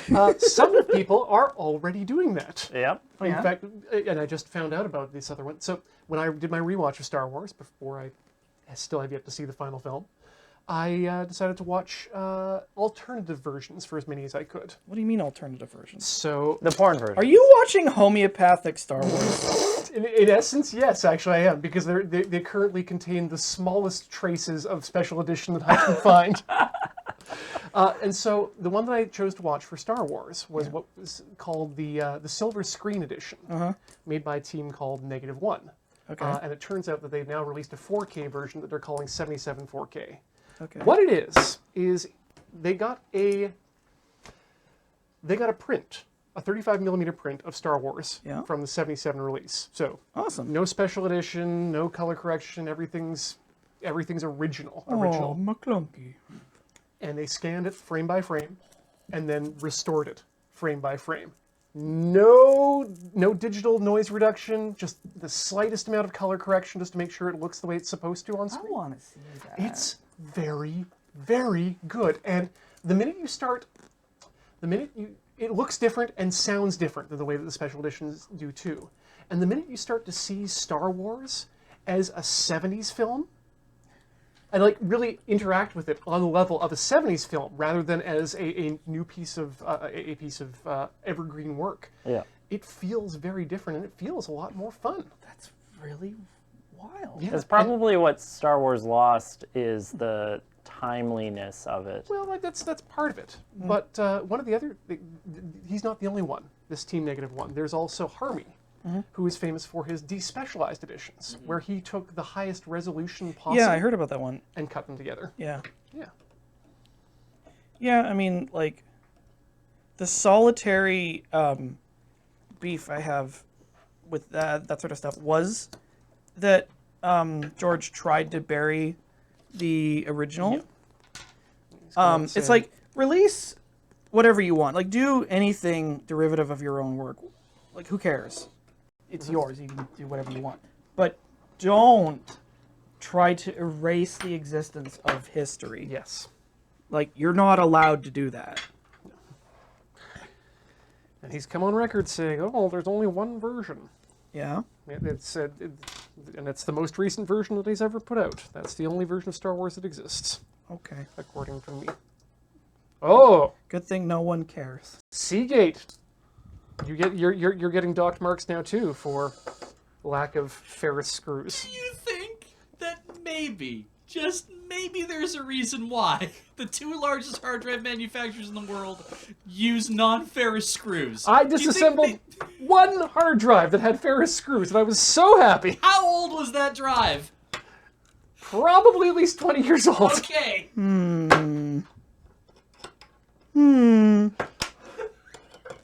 Oh.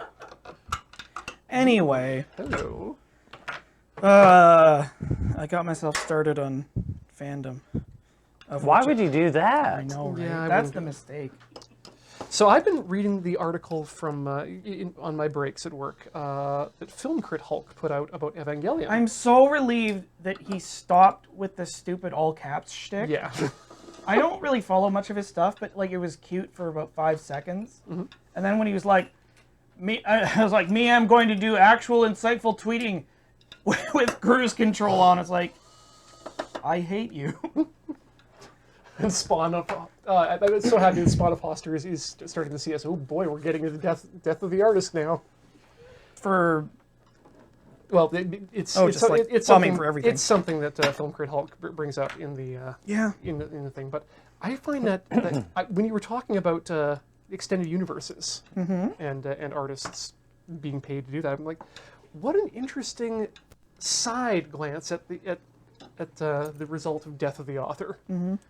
To have that. the dark side of the death of the author. Yeah, like to have it on the production side as well. Yeah, okay, so like Death of the Author is a thing. Whether or not that's a good thing depends largely on like the case in point. I Right? think. Yeah, I think. I think like often Death of the Author is a good thing, especially in the case of problematic authors like Orson Scott Card. yeah, well, I mean I was gonna say H.P. Lovecraft, but Hatsune Miku. Hatsune Miku, creator of Minecraft and Father Ted. Yeah. Oh god, that's not what I thought you said immediately. Oh, that- god. Woo! Wait, sorry, what? I thought you said, Hatsune Miku, creator of, and I thought you were going to say Minecraft and Mein Kampf. And I was like, No. that's too weird. So But that- anyway, you mean okay, Hatsune Miku, Minecraft creator of Minecraft. and Yes. Father Yeah. Ted. Yes. Yeah. And Harry Potter.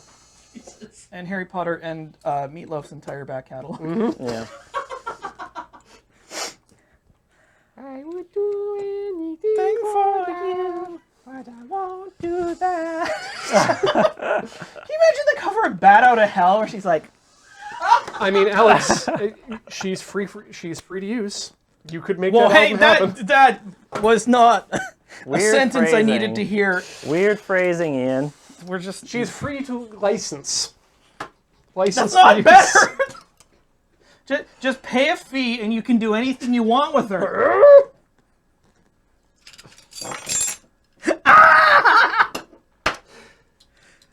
Oh, God. I'm not seeing any fan art of that, sorry. I'm glad. You're Googling Meatloaf Hatsune Miku? I'm Googling Hatsune Miku quotes Bat Out of Hell, just in case somebody has already done that. No, you call it Hatsune Meatloaf. That's awful. Very true. Yeah, so many rings. But like with Death of the Author, it is like any other, I guess, essay lens that you use. Yeah. Like you What apply it- it when it works.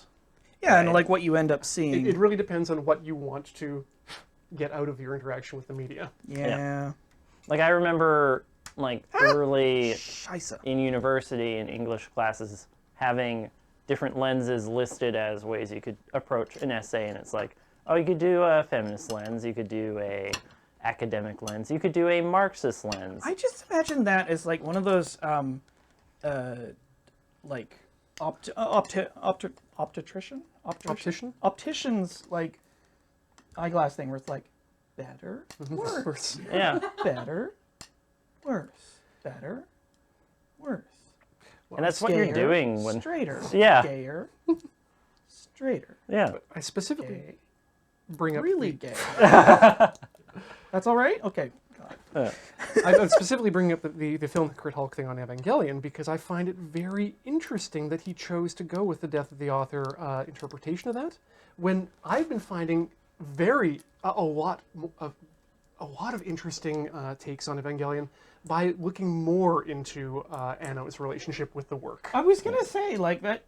That was my understanding because it was like a profoundly personal work. Yes. I mean, also just like I love Cam's take on the movies, where it's just like, oh, you didn't like the way the series ended? Yep, that's You wanted a big robot fight? 100% correct. I'll give you a fucking robot fight. Like, that's not even subtext. Well, again, it's not in the text, but I think that Evangelion is a particular outlier.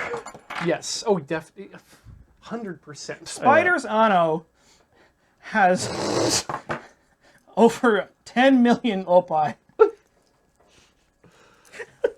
Sorry, you made the statistical outlier Yeah. joke, Gotta- which gotta I get it. really love. Don't forget to misspell the. Otherwise, it's not quite in the whole. Yeah. Did you call him Spiders Anno? Yeah. Yes. Yep. I don't know why. Spiders Spiders George. Georg. Oh. Oh, right. I thought this was a transmetropolitan joke. No. No, no, no. No, it's a simpler meme. What about Spiders George? Fucking Spiders George. Because it just got me thinking, I've been sitting here thinking about Hellshake Anno. Have you? my god! How did we Wow. miss that for so long? Oh my god! Just thinking about Hellshake Anno. I'm gonna bang one more out here. Really? I'll just be here having a fucking fugue state for a little bit, if that's alright. You're just gonna be in conniptions a bit? Oh my god! That's real good. My brain is melting. There is some bad light down here, but we'll make it work. Yeah. I mean, all you're seeing is a thing hitting Sounds a like my thing. first time. Mop. Much easier this time. Oh, didn't get the coil though. You're not on camera right now. That's fine. Did it shear? No, that one did not shear. Mm. But again, that's because I didn't get the coils. I wonder if I could use these for something interesting. That's the hope. Don't you put it in your butt. Maybe some sort of a cosplay? We have a question. Yeah. If you Yeah. can take any one movie that doesn't have a sequel and make a sequel for, what movie do you choose? Sneakers. That was easy, Beach. I want to see another one. I think Yeah. it'd be great. The problem is, it'd have to be a different story or I'd be so mad. Yeah. How about Shawshank Redemption 2? I don't know Them why. on the Back boat? into Shawshank. Shawshanker? Now they have to break back into Shawshank. It's Shawshanker! He's just going through the... Oh no. I don't know why, but I immediately landed in my mind on Muppets Christmas Carol 2. Sorry. Oh, wow. What a great idea. I'm gonna tell you the story of a man who broke out of prison to follow his dreams and then broke back into prison because he just liked stabbing. Soundtrack by ICP. 1, 2, 3. Shall we take a short break? We're Yes. about halfway through this stream here. Starting to get We're a going to little- take a short break. I'm going to think about which movie I want to make a sequel to, and we will see you on the other side. Don't go away. More Tinker Tailor Soldier Fry after this.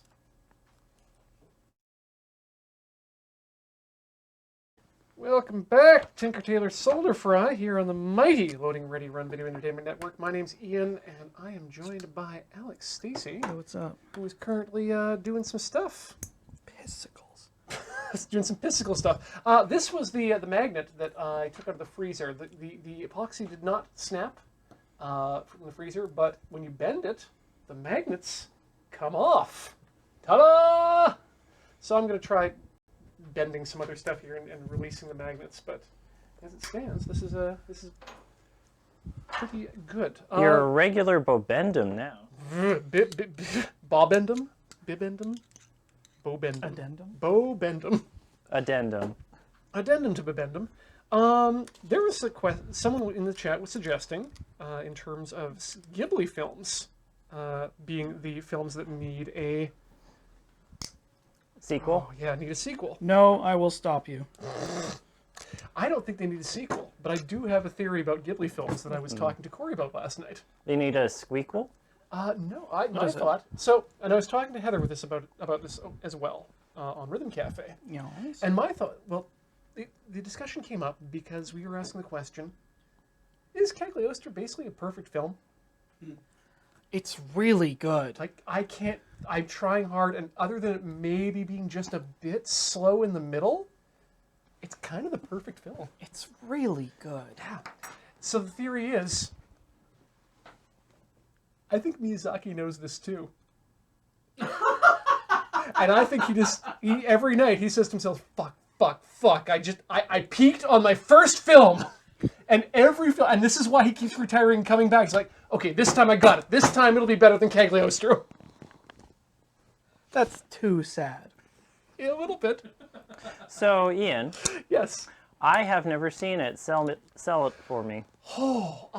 It is the story of a thief, a gentleman. A gentleman thief. A gentleman thief and his band of sidekicks. I mean, he only has two of them. I'm vaguely Two and a aware half. of Lupin. Saving a princess Okay. from an evil count who has, and discovering the mystery of the treasure of his kingdom. Now, that sounds like a perfectly generic It plot. does, yeah. Yes. And in a sense it is, but it's like a great example of like, if you take that basic formula and you pull it off really well, Execute it. it actually works. 37 Keller Ghost. This is the thing about Lupin. It doesn't care about canon. And that's very important. That's why it's able to be so interesting and try new things all the time. That's why something like the Legend of Fujiko Mine. Are you suggesting that perhaps being slavishly shackled to notions of canon is impeding the creative process rather than enhancing it? I wouldn't say one way or another, but I would say that you can certainly do things like, look at the other option, 40 years of Gundam, Yeah. Universal Century. Like there's a very big backstory there, which is starting to show some creaks, but is still putting out very good stories. 40 years and 40 nights of Gundam. There are also alternate universes within Gundam, though. Let's be fair. Yeah, like, there when, are, When but- it's like we need to do something more marketable, we'll make Gundam Wing or G Gundam. But they have been doing 40 years of that. They keep coming back to that Universal Century. Can I briefly revisit Star Wars for a second? Yeah. The ultimate irony of that series is that one of the best lines came out, like in reference to the whole thing, came out of the prequel or the sequel trilogy. Let the past die, kill it if you have to. Which is just like, yeah. Wasn't that, though, a thesis in that movie that turned out to be the wrong thing to do? Because you don't learn from it? Like, didn't the character who said that... I have not seen the movie. Didn't the character who said that say it and then follow that and then, like, make problems happen because they followed that? No, I think. Oh, if the trailer from the the new movie is anything because I haven't seen. I haven't seen the movie. trailer. No. Oh, you don't want to hear the trailer? Yeah, I want to go in. Plug your ears for a It's, second. yep.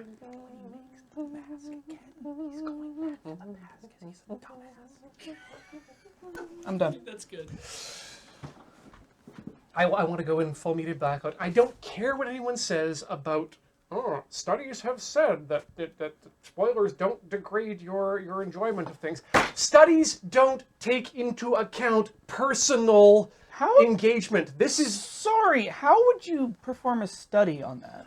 you ask people, you survey a bunch of people, Yeah. and then you. But the whole purpose of studies is to remove the personal aspect of interacting with things.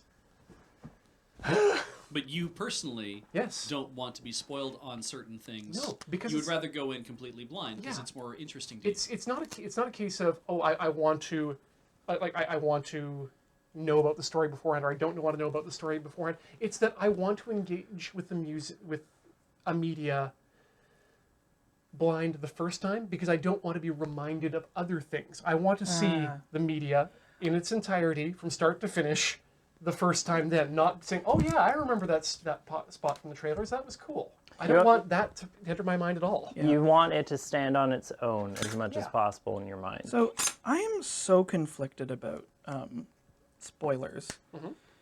Partly because the way people sort of get about it online, they sometimes get, in my mind, irrationally persnickety about it, and I don't like that, especially when it like impedes discussion of a media property, That's and yeah. which is obnoxious. However,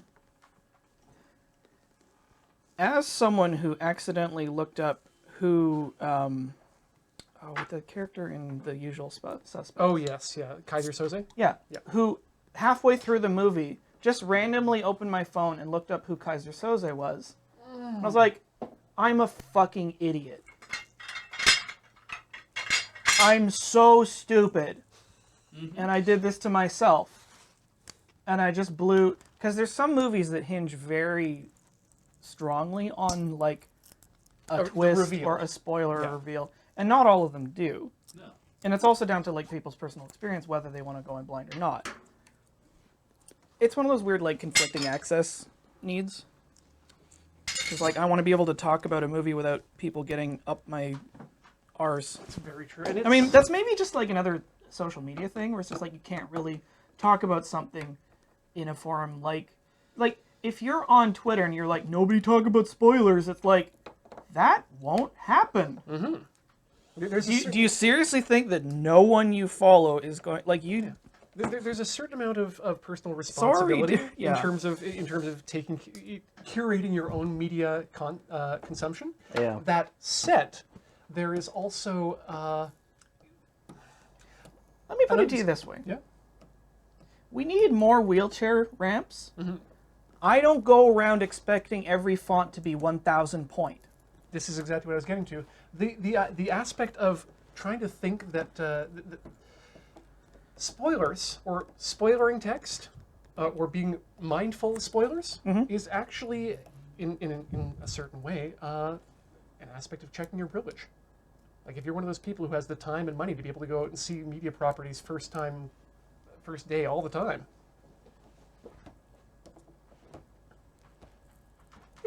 It's a small aspect. But I suppose. I did, not to get too far into the weeds, but I did hear that a little while ago that privilege is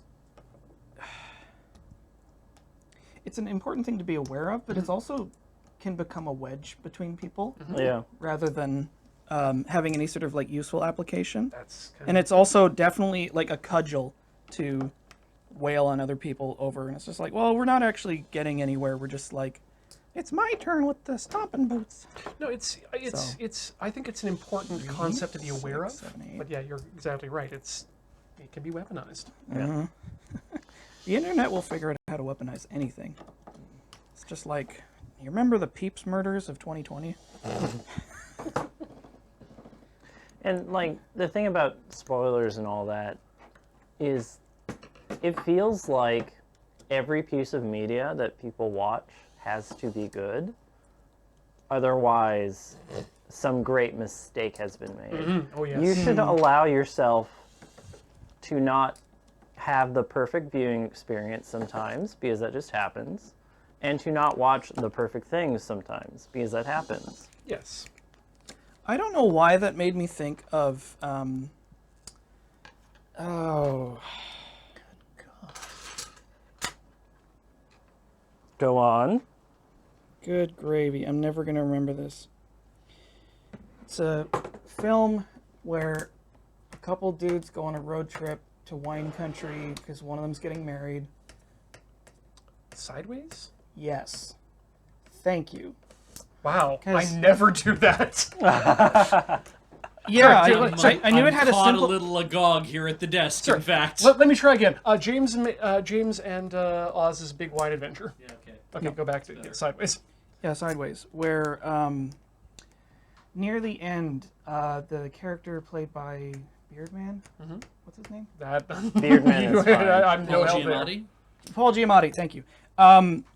He's been hoarding this like super good bottle of wine, and it's like this crazy good vintage. And this character he meets is just like, holy shit, you have one of those so and so's, and it's like I think they're peaking right now. You might actually even be too late. And he keeps like talking about how he's like waiting for the perfect moment to savor it. And she sort of tells him, it's just like, for something like that, you drinking it at all is the special occasion. And spoilers, the movie ends with him drinking this wine in In the one back. of these Nice. at a burger stop. McDonald's. McDonald's. And I thought that was just like, Yeah. interesting.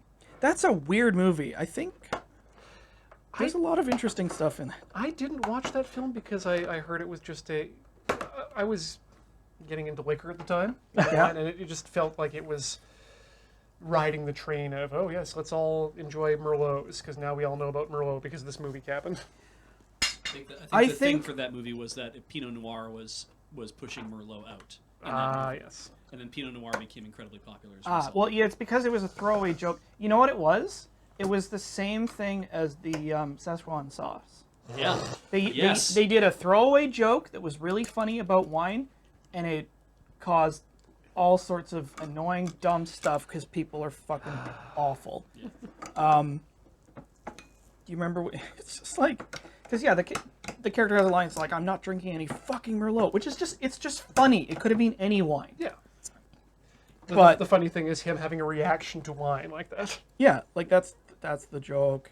The joke is that he has opinions about wine, but now people are gonna have that opinion, and it's going to affect actual wine sales. Which I find fascinating when that happens. It Yeah. turns out having opinions That's a is word. dangerous. Yeah. I was gonna pinball this off somewhere else, but it's probably no. You've lost it. Now Lost the thread. boarding track 7. Ah. Oh. 1, 2, 3, 4, 5, 6, 7, 8, 9, Just 10. need to get a wedge under there. Sounds like my first time.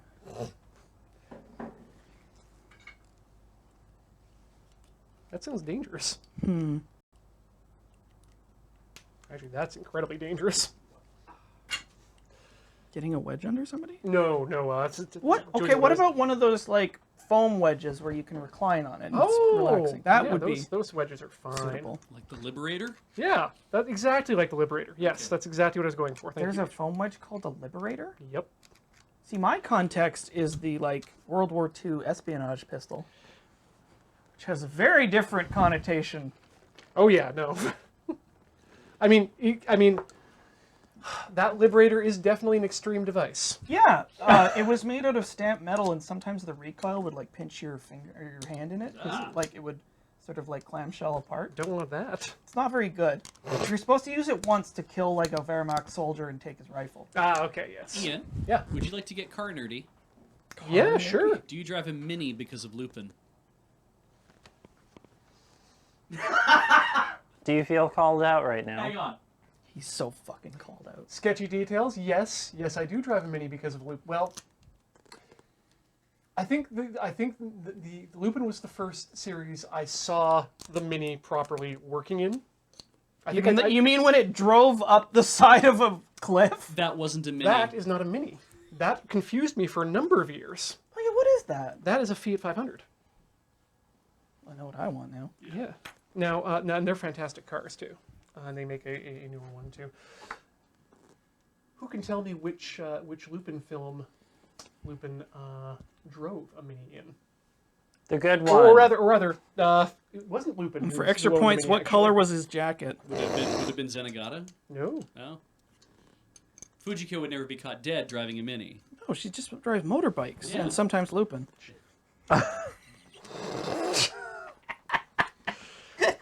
Sometimes Lupin does ride motor. Oh man, it's funny because they fricked. Yeah, so Mr. Bean is definitely the quintessential Mini for most North American viewers. Or I want to say Anglo-Saxon viewers. Commonwealth. Yes, Commonwealth is probably the best way. So, if you're so enamored by minis, then why were you also so enamored by Sabine? Sabine was just a really good car. Jets. That was my first. That was my first Saab. And boy, do I like Saabs now. Would Ian drive a hot rodded Trabant if you could? I don't like. I'm gonna take that one. I want a Trabant. Right up into the point where I'm like, oh, this sucks. I've been But it's so German. I've been watching some stuff on Saabs, and I just found out about their roadsters. God, I think they were called the I can't remember the name now. Weird name. Anyway, The they're Vigan? no, Okay. the earlier one. They were convertibles. They were 2-seaters. They were beautiful. Okay. But no, it was actually the first time I saw the Mini was when I was in Japan in '96, which was better, the Saab or the Ford, the Saab. Can we okay, we need to, this didn't get brought up during the Q&A, but we need to address this. Let's have a scrap. In episode 1 of Road Quest, and I walk out and do the thing that every car show hosted by 3 old British gentlemen do. Yes. Where we have somebody shit on each other's cars. Yep. And then we as part of the reveals, right? And it's like, and we even lampshade that by being like, all right, so now the part of the show where we shit on everybody's cars is over. Let's talk about my car. Yeah. The part where all that leading up to that, because I really do want to make this clear. I had nothing bad to say about the Saab because I know nothing about Saabs. And you said, well, this is actually made by General Motors at this point, technically, because Saab bought General Motors, so you should work that into your bit, Beej. I'm like, okay, I'll do that. And it worked, because we had a great back and forth as a result of it. The thing about the Sunfire I knew, because I'm like, right, those are J-bodies, they're Chevy Cavaliers, that's probably the best stupid thing I can say about James's car. We'll just leave it at that. I'm glad you knew anything about cars, because my knowledge of cars is practically non-existent. You sit It's in all them right. and ride. Spent a few years on a car forum, so Yeah, okay, that adds up. Turns out the show wasn't about the cars. yeah. But that whole bit was not me doing that. Like the whole bit was a bit. Yes. It wasn't meant to be me just shit canning everyone's rides when I didn't know what mine was. Well, that's because Road Quest is Grand Tour or Top Gear, only not mean-spirited. yeah, it's meant to be the pastiche. Or, of it. well, I mean, we can just say, like, it doesn't have Jeremy Clarkson in it. It was meant to, that bit was meant to be a bit of fun play between the hosts. Yeah, Yeah. Jabbing exactly. at each other's. Oh well, Jeremy, I picked a good car. What car did you get? Yeah, and what it does in the show is it also sets me up as the car guy, which we didn't know that was even going to be a thing that needed to get talked about. No. But it's just like, we don't know what the whole show is going to turn into, so let's just have people do things and we'll see what happens as a result. Yeah, they didn't Jeremy- even know where they're heading. Wank Pheasant Clarkson.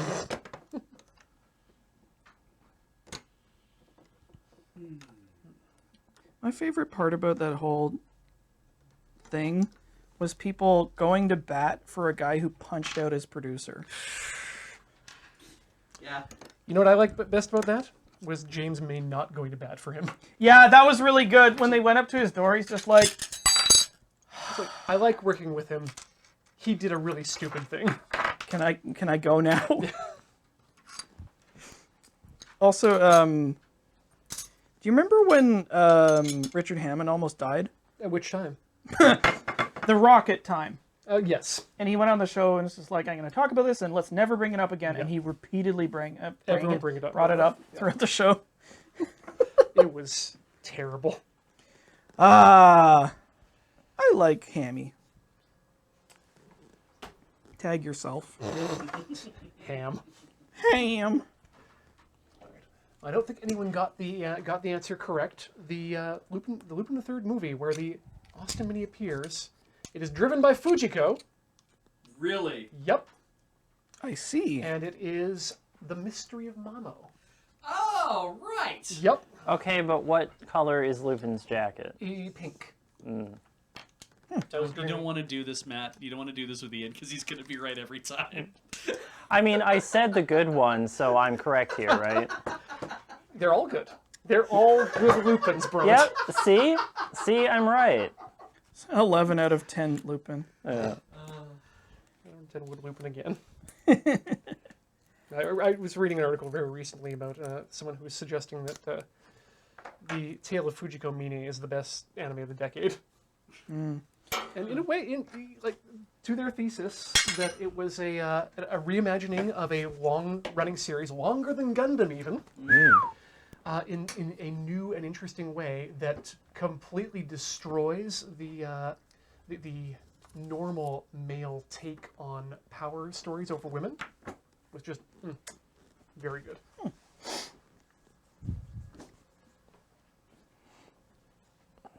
Do you know where I can watch the 2 Miyazaki TV episodes? Because I haven't seen them in a dog's age, and they're very good. Do you have access to my Plex? I do. Then they're there. I'm pretty sure. They're so And if freaking not, I'll good. help you out. There's also Discotech just recently released them on their re-release of Lupin. Do you know the 6 episodes of Sherlock Hound that Miyazaki directed are on YouTube? I didn't know they were on YouTube. Yeah, well, the whole series is on YouTube. But you have to do a little bit of research to figure out which ones Miyazaki directed. I mean, it's They're all the good ones. the whole series is pretty good. Why is there especially good? Yes. I'm probably overdue for a Future Boy Conan rewatch. I really should watch that the first time. You've never seen it? I have not. Oh, I envy you. Okay, and especially now that Keep Your Hands Off Eizouken starts off with a huge Future Boy Conan reference. It's so good, eh? What the fuck? It's the new series by Masaaki Yuasa and Science Saru Studio. It has a Future Boy Conan reference? Oh, it's basically based around Future Boy Conan. The first What 10 the minutes are fuck? basically just a straight up homage to it, because it's the main character is just sitting there watching what is clearly Future Boy Conan. Like, on TV? Yeah. It was like, I think it was referred to as Conan of the Of something the island. Blue Waves or something. Yeah, something Conan of the something island. I can't remember, but yeah, Oh. Conan of the Blue Island. I think is what it was. But yeah, What the fuck? God damn it. I gotta watch this now. it's a really good. It's a really good show. And There's has- one episode out so far. Yeah, fantastic. Just the amount of time that they wanted to dump into the animation of that episode. That I'm like, I hope you can sustain this because you are doing all sorts of different things. Oh, absolutely they will, because that's what Science Saru and Masaaki Yuasa is all about, is his animation style. Well, and I forgot that was what this was because I'm like, I want to watch this. It sounds like very interesting. And Heather and I started watching it, and she's like, I don't know about this. I'm like, actually, I'm kind of into this. And we keep watching, and I get like another few minutes, and I'm like, oh, and then Heather's like, yeah, I heard Ian's watching this. I'm like, well, he would be. This is Masaaki Yuasa. This is his pet director. This is his absolute favorite dude. Yeah. It's like, what did he do again? I'm like, ping pong. It's like, this doesn't look like ping pong. I'm like, I know, but it's still by him. Well, to sort of catch some people who may have been left behind in the dust up, Future Boy Conan is a 70s era animated TV series, was it Miyazaki's directorial debut? I think it was Takahata. Yeah, I think it was Takahata. Okay, but Miyazaki worked on it. Yeah. Like, did he do just the character design? He might have done like key animation, maybe. Maybe? He worked on it, and Yeah, you can yeah, tell definitely. he worked on Oh, it. yeah. Holy shit, can you tell he worked on it? Does it have an it's- unusual flying machine? He probably worked on it. How many do you want? There's like 4. Does it have the Ghibli girl? It does. Does it have emotive hair? A what? Emotive hair. Emotive hair. Emotive hair. No. It's like post-apocalypse. The Earth is destroyed by supermagnetic weapons, more powerful than nuclear weapons. Definitely not a metaphor for nuclear weapons. And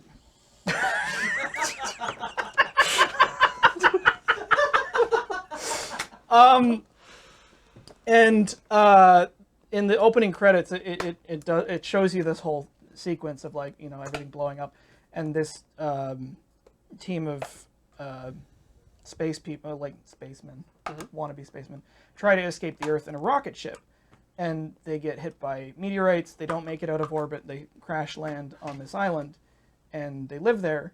And the story picks up at the sort of end of the life cycle of that sort of encampment, and the only people left are this this elderly man and a young, like 10-year-old boy. And one day, a young girl washes up on shore. Uh-oh. And I don't think I'm gonna say much more than that. I wouldn't. That sounds like a really cool It's setup. It is a great classic, like wholesome sort of adventure story that has everything that you would expect. And I'm pretty sure it's referenced. Well, it's based on a book, Oh. The Great Flood. My understanding is that it's paced slower than It's long. it's Like pa- it's not a short series. Yeah. 52 episodes, isn't it? Yeah, it's a long slog, but it's very good. Yeah, and but the thing to, because I found that because I tried to watch an episode of it, and I think I fell asleep during it because that's who I am. A monster, got it. Yeah, but it's Love you, mean it. it was one of these things where I was like, this is a much slower show than I expected this to be, because I expected it to be like a kids show in terms of like, we're going to do some fun, fast-paced things. It's not. It's a general audiences show, and it's meant to have a bit of a slower move. It was It's meant to, Well, it also feels like a TV show, like of the era, yeah. where the storylines like go on for a long time. It's like you tune in every week, and you're watching it for like 2 years or You something. get this chapter of the adventure. Yeah. It does definitely have that feel. Like the nearest thing I could reference, I can't believe I'm going to do this. Rupert. It reminds me of that. Really? Did anybody else read that shit? No. The bear? Rupert the bear? No. I mean, possibly in chat, but Maybe. not here. I read that stuff. Well, I mean, in as much as you can read it. There's like comics only captioned. Comics for kids. I think I remember seeing it but never reading it. It's As you do as a child, seeing a lot of things and going, "Oh, that's cool." It was a bunch of anthro characters. It's a white bear. Headlined by a white bear. They're all very British. And it's they're more human in proportion than they are. Yeah, and animal. it actually has kind of the feels like the Hardy Boys. That sort of like Yeah, that's the like feel I'm getting. youth adventure kind of stuff. Aw, but this except sort of, like aw shucks. they get mixed up with like goofy machinery, and like there's a dragon one time. Right, yeah, there's a dragon who's like stealing everybody's freight or something. I don't remember. Wow. Like there's a lot of weird stuff. But it was very charming. And it was a weird book because it's drawn in sort of comic book style. So there's like panels, but there's no word balloons, and everything is told in captions. That is like an actual like miniature narration. That's very Hardy Boys-esque. Yeah, it's wild. There wasn't a cartoon, Yes. Yes, there was. was there? I think I watched the cartoon. Wouldn't surprise me. Yep. You definitely would have been the right age for the cartoon. Mm-hmm. Not to mean that like a child should watch it in the sense that when you were a child, that would have been when Rupert was on TV. Just going to take it quickly back here for a second to the Ghibli town. Alex, Yeah. do you know who worked with our good friend, our good friend? Jeez, that would be nice. Personal friend of the show. Personal Yeah, friend of the right. show, Hayao Miyazaki, Holy- on his second film, Nausicaa? Ano. Yes. Okay, so this made sense in retrospect. My favorite sequence in that whole movie near the end, Yep. when the God Soldiers? yeah, the God Soldier shows up, and Mechanically designed. what's her by- face? Is just like, okay, do your thing, and it shoots this laser beam that goes off like a fucking hydrogen bomb, Yeah. and I was just like, that's the coolest shit I've ever seen. You know, this is when I was like 12 or something. Apparently, Miyazaki gave Ano, because Ano worked on that sequence, and he got quite a ribbing from Miyazaki saying that he like overdid everything. But yeah, like having that in context with Evangelion was just like, oh, I get it. And that's why I find the death of the author less interesting than when we're talking about Evangelion. Mm-hmm. Yeah, it's super sweet. Also, yeah, the robot's laser in Laputa, which is probably my favorite one. Oh, yeah. It's really good, Bront. Laputa's very good. Of the Ghibli films, I do have to say, though, still, it's Yeah, always going to be Wind Rises for me. I haven't seen it. I should probably fix that. We've talked about it on this particular program before, but you know who did the voice acting in that? For the character of Jiro, the titular person who dreams of airplanes. Miyazaki? No. Well, let me just talk to you first about this. So the movie's kind of about the story of the guy who created the Japanese Zero. Yeah. And his love of airplanes and his love of working on airplanes. Yeah. And it examines the issue of what happens when you make when the object of your work, the object of your obsession, Yeah. is seen by people in the world as being something destructive. Oh, yeah? And bad. Mm-hmm. Jiro is played by Hideaki Anno. Oh, yeah? Yeah. Huh. I hope that isn't any sort of oblique reference to anything. I wonder if it could be. No, that People wonder why I find that dubs was- leave something behind. he was just calling in a favor. Oh, don't get me fucking started on dubs. We'll never be here. We'll never hear the end of it. Cultural Actually, erasure. I did put I gotta find it, but I put a video together that was actually from Laputa. Oh. It was just simply titled "Why I Hate Dubs," and it was one sequence, and it just showed the normal version in Japanese language, and then the dub. So in the Japanese version, it's like, you know, the flying machine is like fallen, and like Pazu's like maybe plunging to his death, and the robot's being like mortally wounded and is like reaching out to Sheeta, and she's just like freaking out, and she like remember that calls out to Pazu, her voice cracking. Yep. And there's It's so much just- emotion in that scene. And then in the dub, it's like, oh no, they're falling. No. Help. Literally that fucking inflection. It.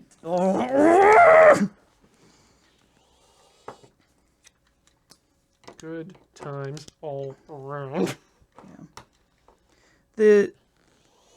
My perspective on why I prefer subtitles is that when the film was made, every aspect of it was like if it's a movie worth seeing, which is to say, like, if there's a few situations where I will prefer the dub just because it's shitty and it doesn't matter. Yeah. Like Fist of the North Star has a great dub. See, Still in one piece. Good Yep. as new. Whoa, whoa. the only dub I like is the Cagliostro one, and it is wildly inaccurate. Yeah. But the director chose that voice cast to give that performance Yes. for that thing, and I'm sure that even the best case scenario where it's like, they get a good voice actor to give a good performance, it's like, great. That's not what the movie was. Yep. It's like you can try to replicate it as best you can, and it will be easier for you to watch. And for people who have trouble reading subtitles, it makes sense to have dubbing because it's like it is actually like a distraction. Yeah. There's an accessibility issue. Absolutely. You know, it's like people who can't read fast, it's subtitles are a pain in the ass. And I empathize with that. But as far as like the hearing the like characters, you know, I want to hear what performance was intended. It didn't really click to me how much of a problem I had with dubs until I started seeing the tweeting campaign when everyone was upset about Evangelion changing the dub actors. Oh. And people using the hashtag like whatever their name is Asuka, and I'm like, No, actually she isn't. no, that's a role that's already been filled, I'm not touching that one. and that's yeah. Although Cam brings up an interesting point whenever we reference this, which is like the translation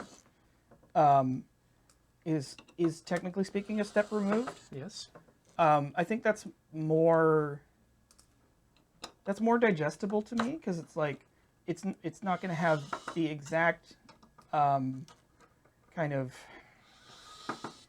Every translation is an interpretation. It is. Yeah. Exactly. And you will always lose something. Which is why I want my translations to be which is why I prefer the idea of a more literal translation. It may be clunkier, but I can put together I can put things together in my own head. I can use my knowledge of Japanese culture. I do appreciate contextual stuff.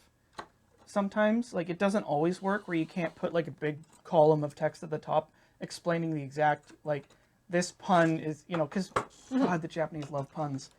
And a lot of them just like can't be explained quickly. But occasionally I do like it when they do the original line and just give you a little bit of Translators' context. notes are great. You're like, oh, I honestly think I know more about Japanese popular culture as a whole and as an industry because I watched subs. I was gonna say it's just like, why are you doing this? Like, are you trying to pass this off as not being from Japan? Yes, I think they are. That's really stupid. In places, yes. Like, you can't. Like, you'd have to be really out to lunch. But, like... of course, the opposite end of the spectrum is Keikaku means plan. Yes. It's like, if you're going to translate it, translate it.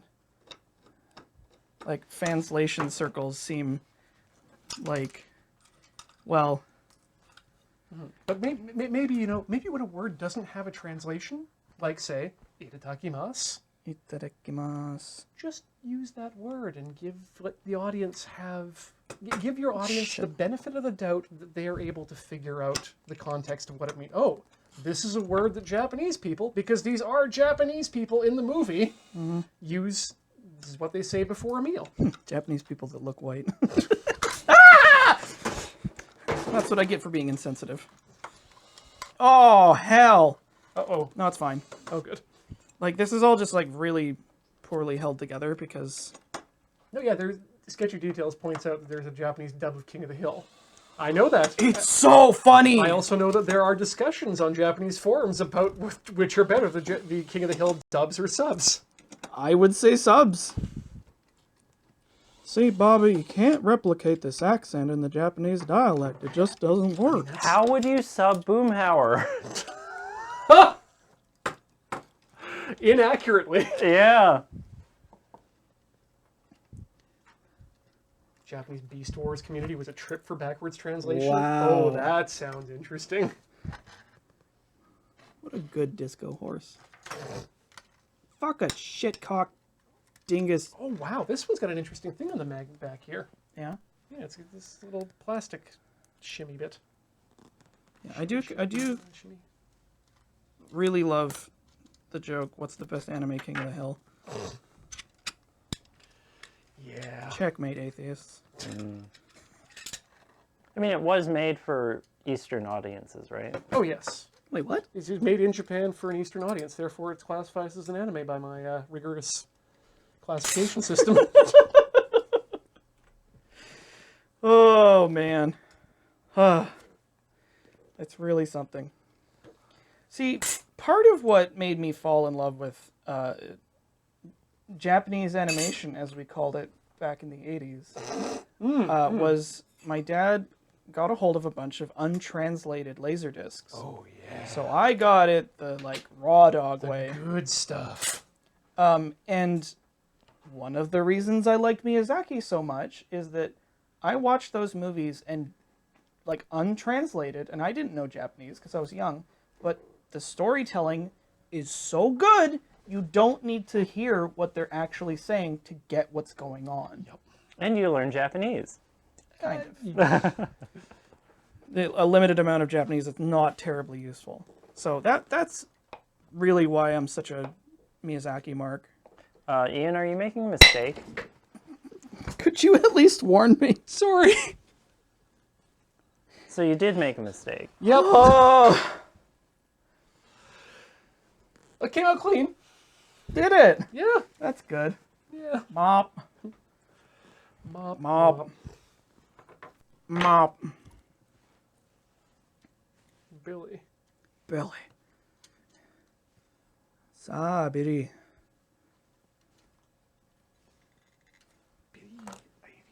I buy sausage. So glad that I got you guys with that. You know what would be really funny? Do you know that Soviet Union graphic? Oh, Demand sausages sausage, yep. everywhere. If you could mash that up with Lucky Star. That would be good. Get on it, internet. Did I tell you about my experience watching Lucky Star for the first time? No. Please tell me about your Where I experience. just sat down and I was at the edge of my seat and I was watching it, and I was watching it, and I was watching it, and then the credits rolled and I started screaming. And I was like, that was about nothing! Nothing happened!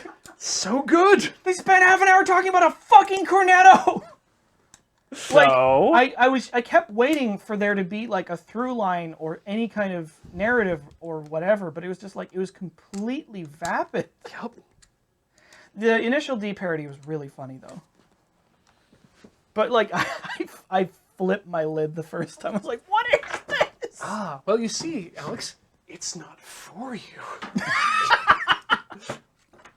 You're not a Japanese otaku living in Japan, being exposed to the zeitgeist of Moe. Timote. Timote. Timote. Timote. Timote.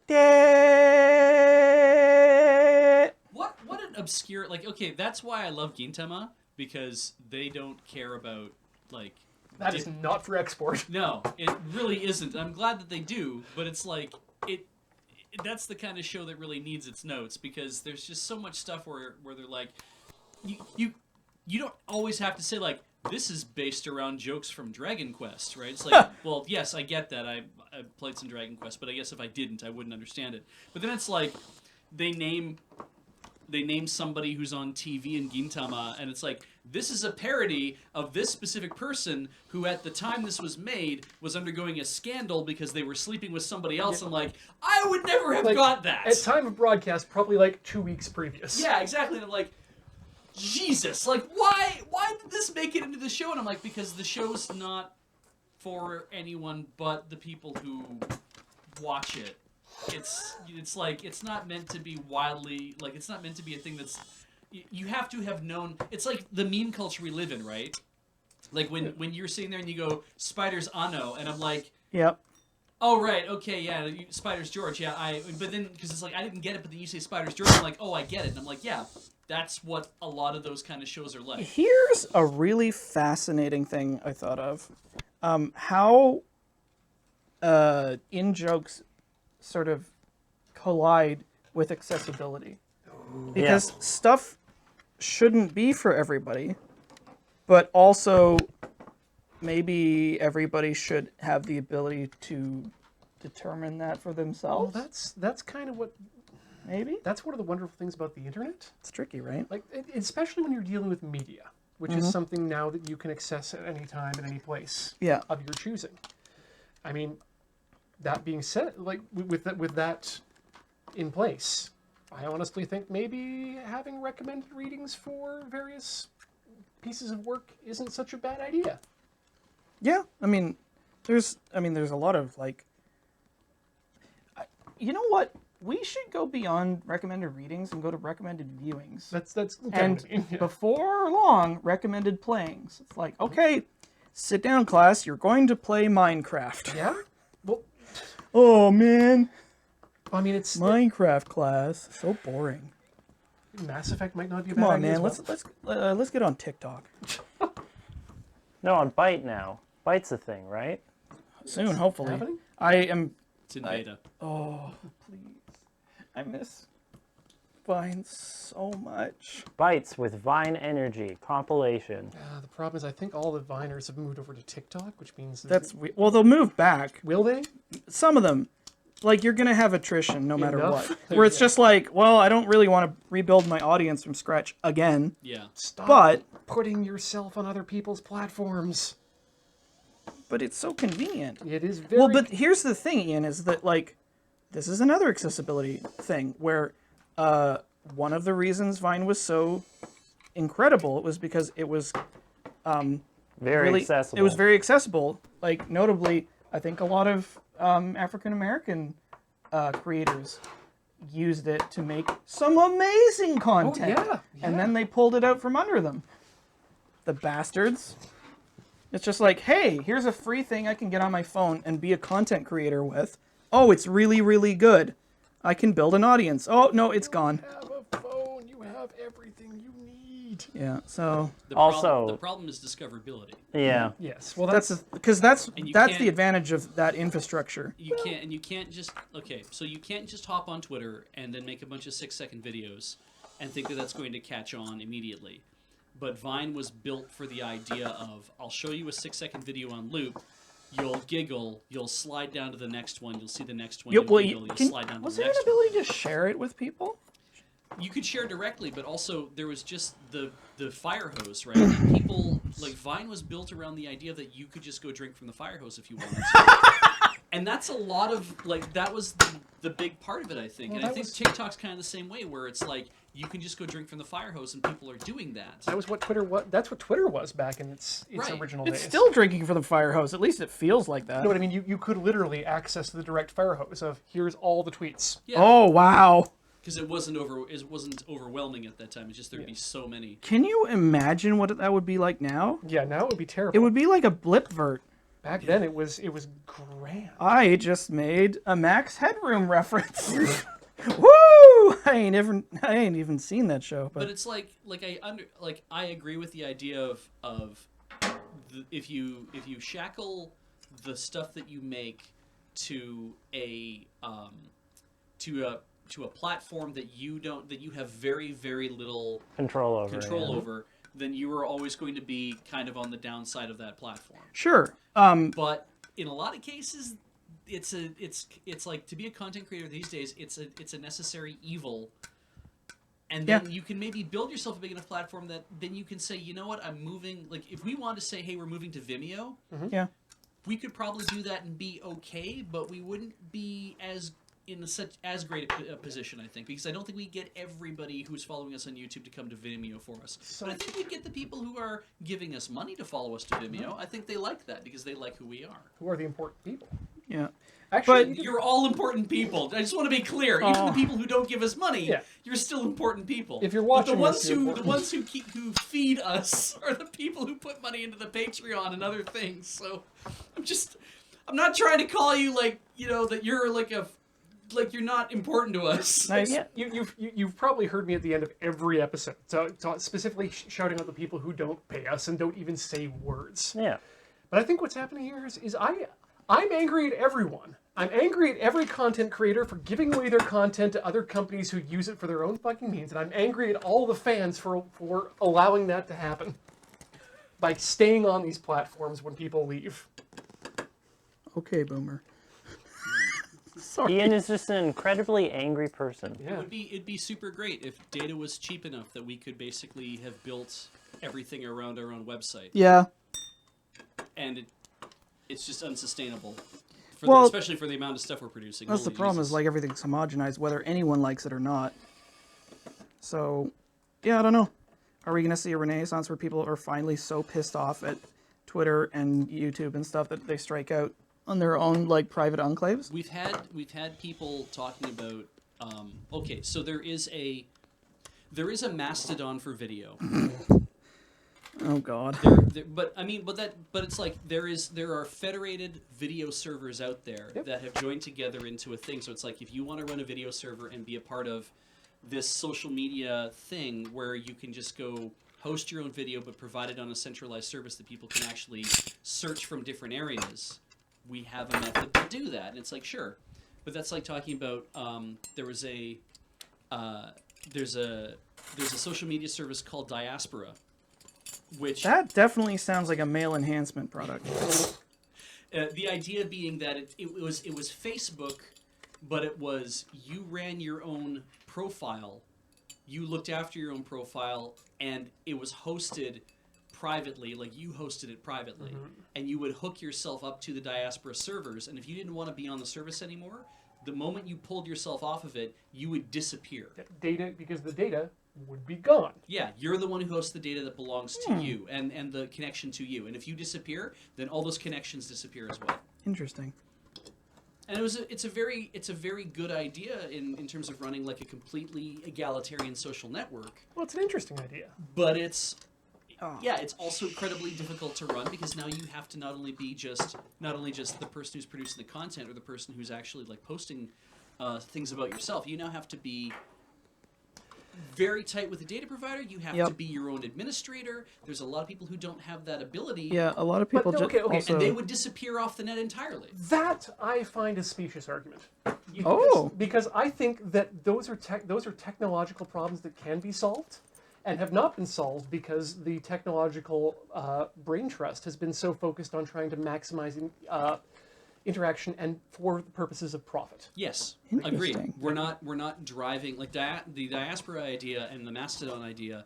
These have been driven by the idea of like, what if we could do this and find the people, like spread the work, and do this from each according to their abilities and to each according to their needs. And it's like this slow growth of technical socialism is happening. Like, why don't we have a free and open Squarespace?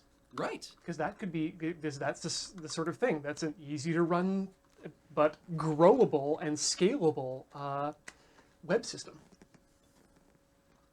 You could have that for social networks. You could have, and we're starting to get that for video now, which is why more people are able to do video. Yeah, if you could have people develop a framework and be like, I think this is an important framework for developing a website that makes it very easy and very like straightforward to make a Squarespace style website. And then say, I'm going to open that up to the world so everyone can run their own provider for that, and that becomes part of the web normally. I could see it being a thing. But because people can't always work for free all the time, they end up having to make money, and then it's like, my time cannot be devoted to these other things. Here's the other thing. Anyone who comes up and says discoverability is the problem, no, it's not. This is what curators for. This is what your peers are for. This is what talking to other people is. I run into something and say, hey, I found this cool new thing. Yeah. Have a look. How do you find curators in the first place? Hi. I mean, we can trust each other. Like, go to the beach area. We can trust each other to find... They don't know what that is. I know. You can trust each other to find stupid shit. Go to the CBATS memes channel, and you'll find that we are dumping the dumbest shit onto that Discord server as a means of like, this is how we can spread this stuff around to each other and spread them onto different areas. See, I would argue it's a possibility. But how did I find any of the people I found that curate my media? I follow links because that's what the internet's good for. Yeah. You link back to things. Oh, wow, I found this guy who made this great thing. Follow back. Look at what they post. Look at what they see. I never would have found out about kottke.org if it wasn't for the fact that I was reading Daring Fireball and something got mentioned off of there, I believe. And I wouldn't have found out about Daring Fireball if it wasn't for the fact that Ian said, hey, I read this guy and he's good. I'm going to make a loud sound here, Alex. You ready? Yeah. 3, 2, 1. I ducked your mics a bit too. Oh, thank you. That doesn't duck my ears. This is getting much easier, by the way, too. Ooh, different colors of winding. The color is the most important part. Well, it is. Look at this. You got this one's got copper wire, but this one's got insulated red copper wire. Ah, shit. Ooh. The red makes it go faster. I think you might not be wrong. Oh, good. I like being right about It things. might. I know that at least one of these drives is a 7,200 RPM. I think we know that RSS is not a dead thing. No. It's just gone into like long sleep for a bit. I did. Well, what we need to do is we need to make sure that people who build web platforms Yeah. keep building RSS into it. Yep. I have But an RSS feed. I don't know what it is, but I did recently find a new site in Victoria. I'm not going to talk about them because it turns out I think they might actually be a conservative front, but they had a couple of interesting long form articles, sorry, that's just really funny. but they didn't have an RSS feed, and so I sent them a handy message saying, "Hey, you guys don't have an RSS feed. This is like I really like this site. I really like your work. I'm probably not going to read your articles because I don't know when they're going to come out." And their answer is, well, and they actually replied, which was beautiful. Yeah. I was very happy to get the reply. I was not satisfied with the reply because No. it was because our business model is tuned towards interaction. We only have an email newsletter.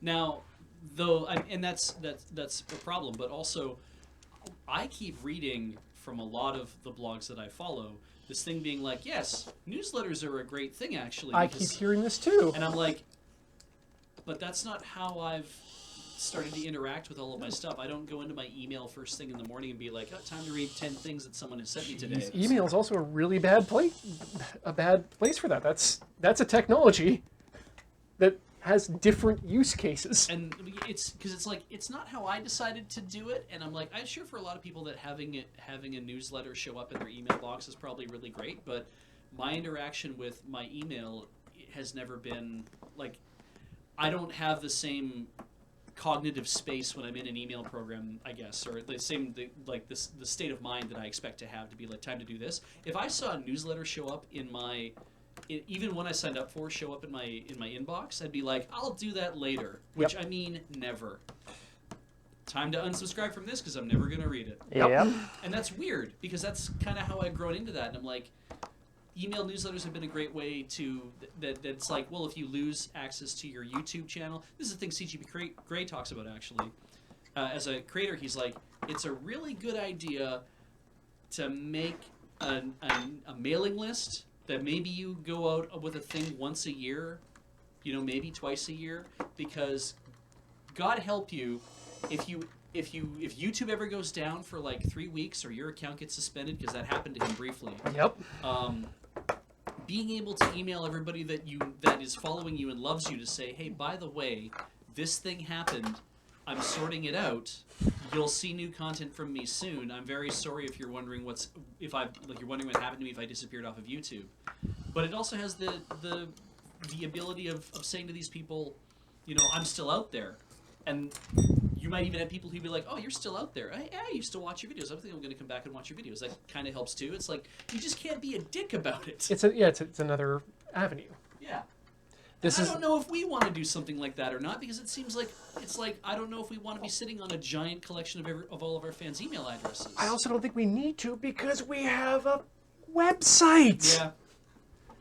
Like, why is the website for us, for everyone, for every person who is a personality on YouTube or Twitch or any platform that is not your own? Get a website and point people back towards your website. Put content on your website. Get people going back there because that's the place you own. That's the place other people can't mess with. The trouble Except for your ISP. The trouble with the website is that it is pull. Mm-hmm. If we have a fan who signs up 3 years ago to watch our stuff, or let's say they found us from Unskippable or something, right? And we, of course, stopped making Unskippable. So they stopped coming to our website and checking our stuff out. But they did sign up for the mailing list a long time ago. Mm-hmm. And then we make a change or something, and we're like, hey, by the way, Unskippable's coming back. Let's say that was the thing that came up. I'm not saying that because it's not. Careful. But if that came back, it's like you want to be able to reach a fan who wants to maybe know about that. And so if you did have email, which kind of everybody on the web seems to have these days, like everybody on the internet seems to somehow have an email address. It's that thing for password recovery, right? Yeah, exactly. But it's like it's something that people do still go in and check because it's kind of the lowest common denominator on the web. You don't there isn't any other technology that's out there that everybody has access to in the same way other than the World Wide Web, and the web's pull and email's push. Well, that's what RSS solved. Yeah. As well. But people have to set up their RSS. But there's so many things you need on the web that you need an email address for that it's like, I guess I need one of these things. Well, I have it now. But nobody needs RSS. But again, though, also, it's a case of take some personal responsibility. Learn to use your RSS. Learn to use your email. This is being wow. I mean, Grandpa Horner. We have Sorry, I just want to say, check this out. Oh, yeah, let's get that keep close. talking. This is a hard drive head that just fused itself Oh dear. to the bladder. What? Yeah, that's not. You could probably yank that off, but okay, let's get that in focus. Oh! Wow. Oh! Well, there's your problem. Yeah, and it's not going to move easily. Hold up. There we are. Yeah, it's Stuck on there, right? Yeah. Oh, now it's placed, but it was fused. It's trouble, right? Like I understand where it's like people need to take some, and we have taught people over the years too, right? That it's like the forums are not a thing anymore. So now it is, there we go, Alex. So now it is Discord, and so we teach people to move on to the Discord to talk to us and hear from us. And we teach them that we're on Twitch, and they come to Twitch to see us. We teach them that we have a Patreon, and a lot of them come to Patreon to do that. And we teach that YouTube memberships are now a thing, so they join our YouTube memberships as well. It's like slowly the people who are part of our fan base are hearing about these things from us. So it does work. It just it works in a different way, and it works over time in a different way.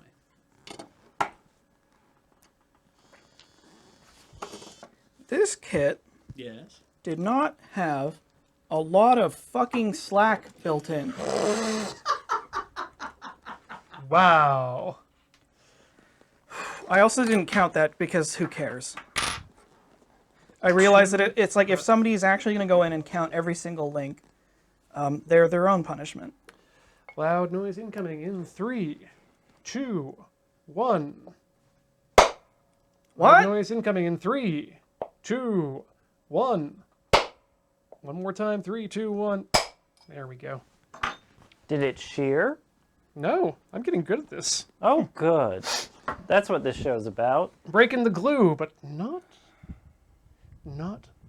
the thing. Breaking the glue, not the bank. Breaking the glue, breaking the glue, breaking the glue, breaking the glue. I did see someone in the chat there saying that people shouldn't need the technical knowledge to maintain an RSS feed. I agree. I completely agree. And again, I see what you did there. that's a problem that can be very easily solved by... It's a problem that can be technically solved. Yes. It's just not a problem that can be financially solved. Yeah. There's So- just not people out there who are interested in doing that work for free. Interested. There's the issue. Yeah. We need to... And It brought us neatly back to dismantle capitalism. Yes. Well, but Actually, modify, I guess. is more, maybe. but more closely, education and knowledge. There are ways that you can incentivize people to do things other than money, and if you can get people to care about the open web, then they will work on making an open web. Like Discord is working great for us as a communications platform right now, and there's a lot of people who do enjoy using it. And if it turns out that Discord gets milkshake ducked for some reason, right? Like what happens if that becomes a thing? And we're all kind of crossing our fingers and being like, I hope that most of the platforms that we publish on don't get milkshake ducked. But if they do, we know that that's going to... Are you sure you're using that the right way? Yeah. Yeah. Okay. Yeah. Because I mean, like, Everyone loves Milkshake Duck. You no, know, no, Duck I know, loves but like milkshakes. the thing with Milkshake Duck is it gets canceled because it's problematic. Not it gets canceled because it becomes unusable out of like raw greed. Well, Yeah. Or just Which is what I think is happening to YouTube. It's just going to get like shittier and shittier until it's just not worth using. or in Discord's case, a lack of threading. yeah.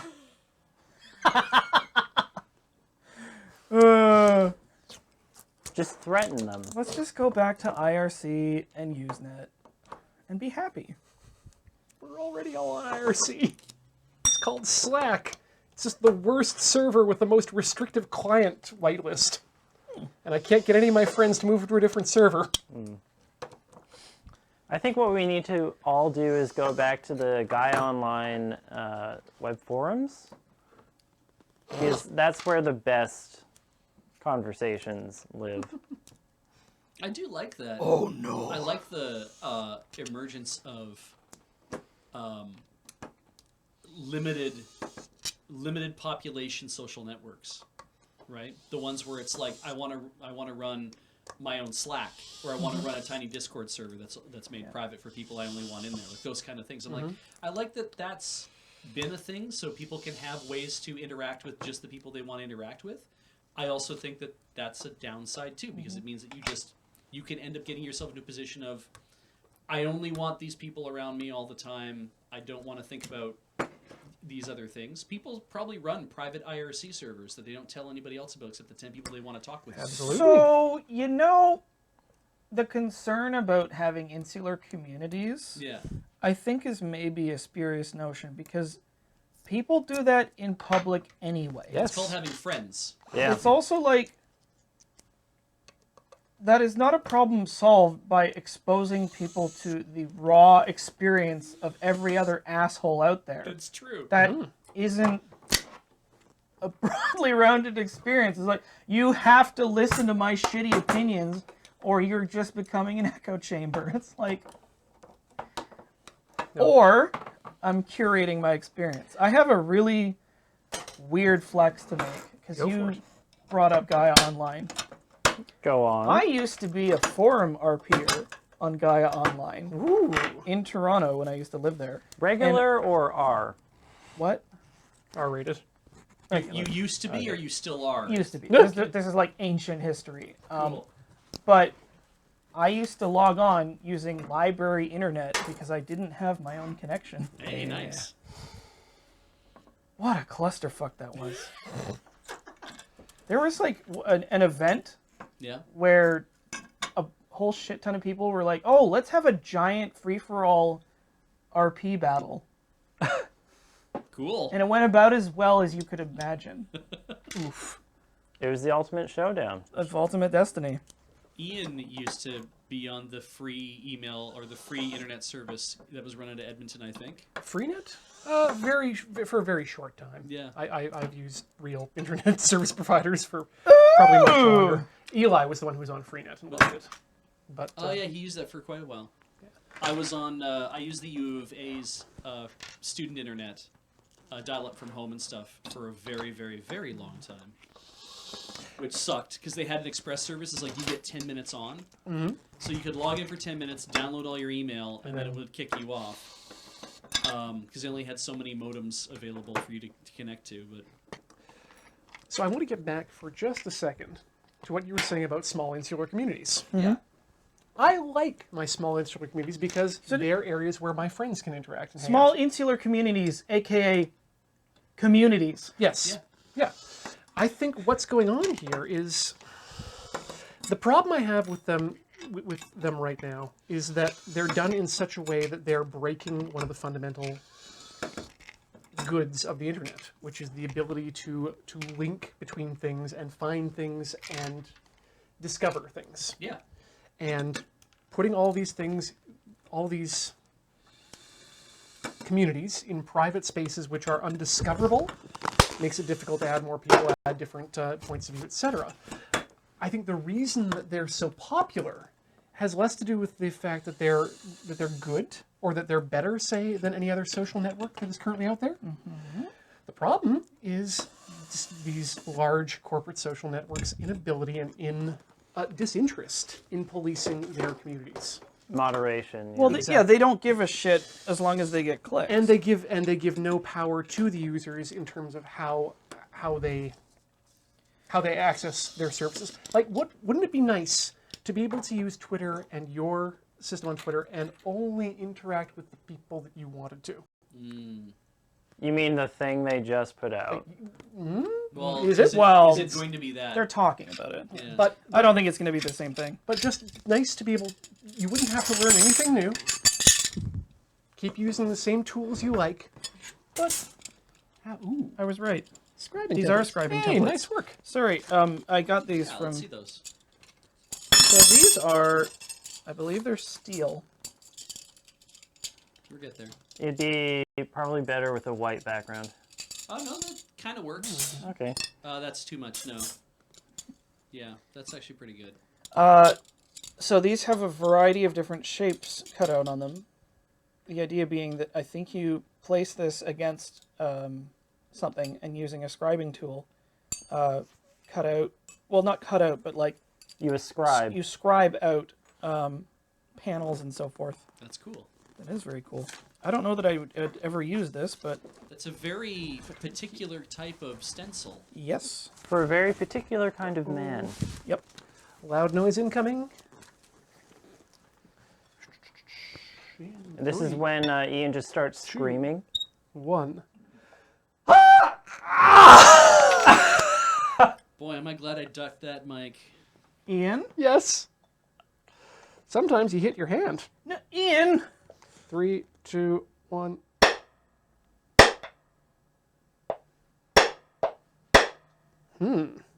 This one just might not want to come out. Do you know why that is?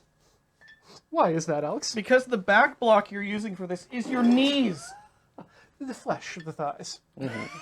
It's yielding. Do you know how much mechanical advantage you lose using a fixture that gives? A lot. It's crazy. A lot. Like, even a vise that's a little wobbly, you end up having to put in, like, 25% extra effort. That's not Jeebus. actual numerical, but, like, you have to work so much harder just because it won't sit still. Well, I'll hit the rest of these on the floor then when we're done the A episode. really solid vise? Makes all the difference. Yeah. Well, while I'm dismantling these last couple hard drives here, because it'd be a shame to not get it all done on stream, we should probably thank all our That's a great idea. good And I mean viewers. good. I mean, good friends here good folks here in the chat, be it people who are subbing here or at Or doming. or doming over at patreon.com/loadingreadyrun. You are our doms, and you keep the lights on. Patreon.com. Oh, Damn. And of course, those of you who are throwing the bits in there, but especially all of you who are just here watching, chatting or not, we appreciate each and every one of you on this journey. Before we get into the subs, Beach, could you tell us what is coming up next on this mighty before that, network? Yes. This is going to leave my memory otherwise. I have a competitor to Patreon. Oh, Goof. That's just for Ian. it's goofy time. No, Char, no. So, Anyway. No PayPal, boy. No PayPal. when we're done tonight, we have to clean all this shit up and put it back because I'm going to get started on that. tomorrow, starting at 11 a.m. Pacific, Pee-pee! is the Theros Beyond Deaf PPR. That's hashtag THB. THB. Full PPR. Hashtag LRR THB. I'm 5. We have guests here. I have met them. I've eaten pierogies with them. They're great people. I hope you enjoy watching the PPR tomorrow. Everyone is super, super excited to put this on. I love that every one of these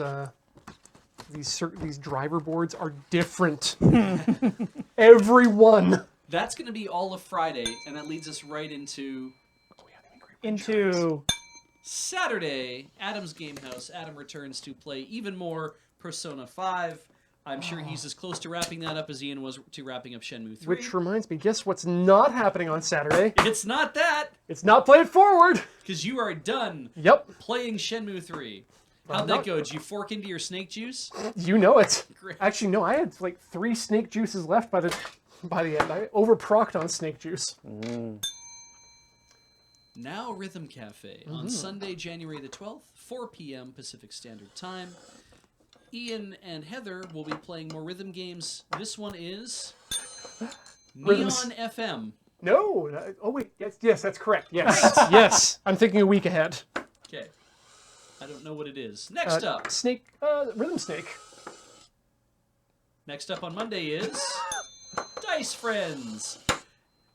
Returns. 5 p.m. Pacific. Dale is... It says Dale's returns to the GM chair, but there's only one Dale. To run the crew through an Over the Edge campaign. I think we're calling it This is Spring Break or something along that line. Spring Break. Spring Break? Over the Edge. I Over- didn't know Made in Abyss had an RPG. Yes. Adam will love that. Oh yeah. So vascular. Please tune in for that. I believe that... I don't know how long that session runs for. 3, I think. Maximum Okay, 3 it hours. Runs for 3. Mine O'Clock returns at 10 o'clock, so another Men O'Clock on Tuesday. You have James and Uno and Serge playing modded Minecraft and the SurgeCraft 2 mod pack. Following that at 1:30 at its new time. So Mine O'Clock and Talking Sim are at their new times. Talking Sim is at 1:30 Pacific. Cameron and Paul will be playing The Manhole. And Let's Snope at 5 p.m. Ben and Adam continue, I believe, playing Daymare 1998. That takes us into Wednesday, where Lure MTG is at 10 o'clock in the morning.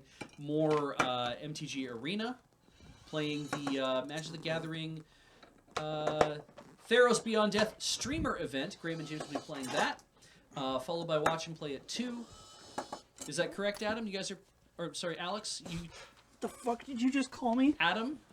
I called you Adam, but I'm going to correct myself and call you Alex. Are you playing Watch and Play this coming Wednesday? I believe so. Rad, at 2 p.m. Adam. Then, of course, AFK in the evening at 5 p.m. they're playing The Captain is Dead. I don't know what that's all about, but I have seen a copy of it in the back, and it has excellent typeface. And that rolls into Checkpoint on Thursday, and that's just the wrap of the week. Lure MTG on Thursday again. Friday Night Paper Fight, we'll be playing Commander next week, and then as you can see, everything's just wrapping around. That's all we have to do. That is perfect. All right. Well, thank you. How you feeling about subs? I think we should start the sub train Choo-choo. rolling. We're going to start it with one of our favorites, Oil Slick, who's been subscribed for 39 months. Thank you so much, Oil Slick. Barber Black Sheep for 27 months.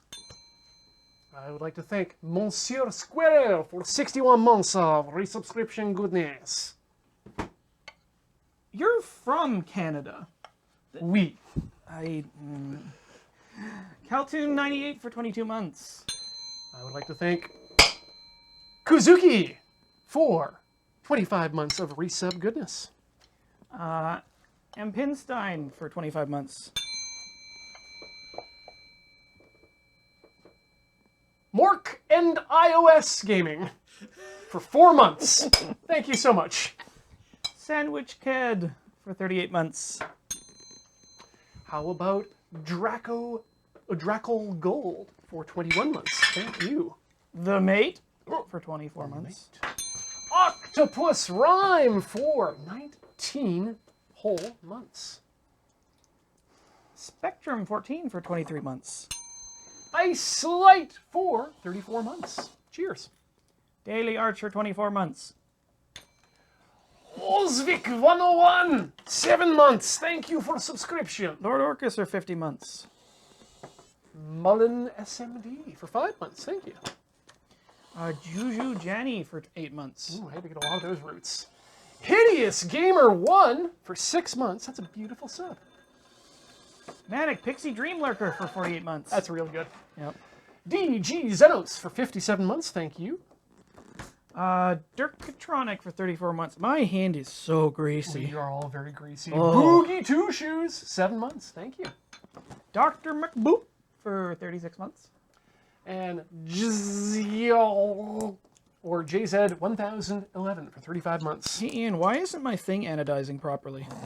Herbert for 51 months. Probably the same reason my wash isn't going on properly. Hey, thanks, the Merricat, for gifts to just here for hard drives, subtitles, never dub titles, and the bell tolls for thee. Long, bad cutscene for 45 months. Welcome back. And thanking you for those 454 bits from Earthen One, Chi, 7,891, Aquinas O, Xantos 69, and This Cat Has Seen God for da bits, da bits, da bits. Bits, meow. Thank you so much, everyone, for joining us tonight on this here episode of Tinker, Tailor, Solder, Fry. We'll see you in a fortnight, as we say, ever forward. So greasy.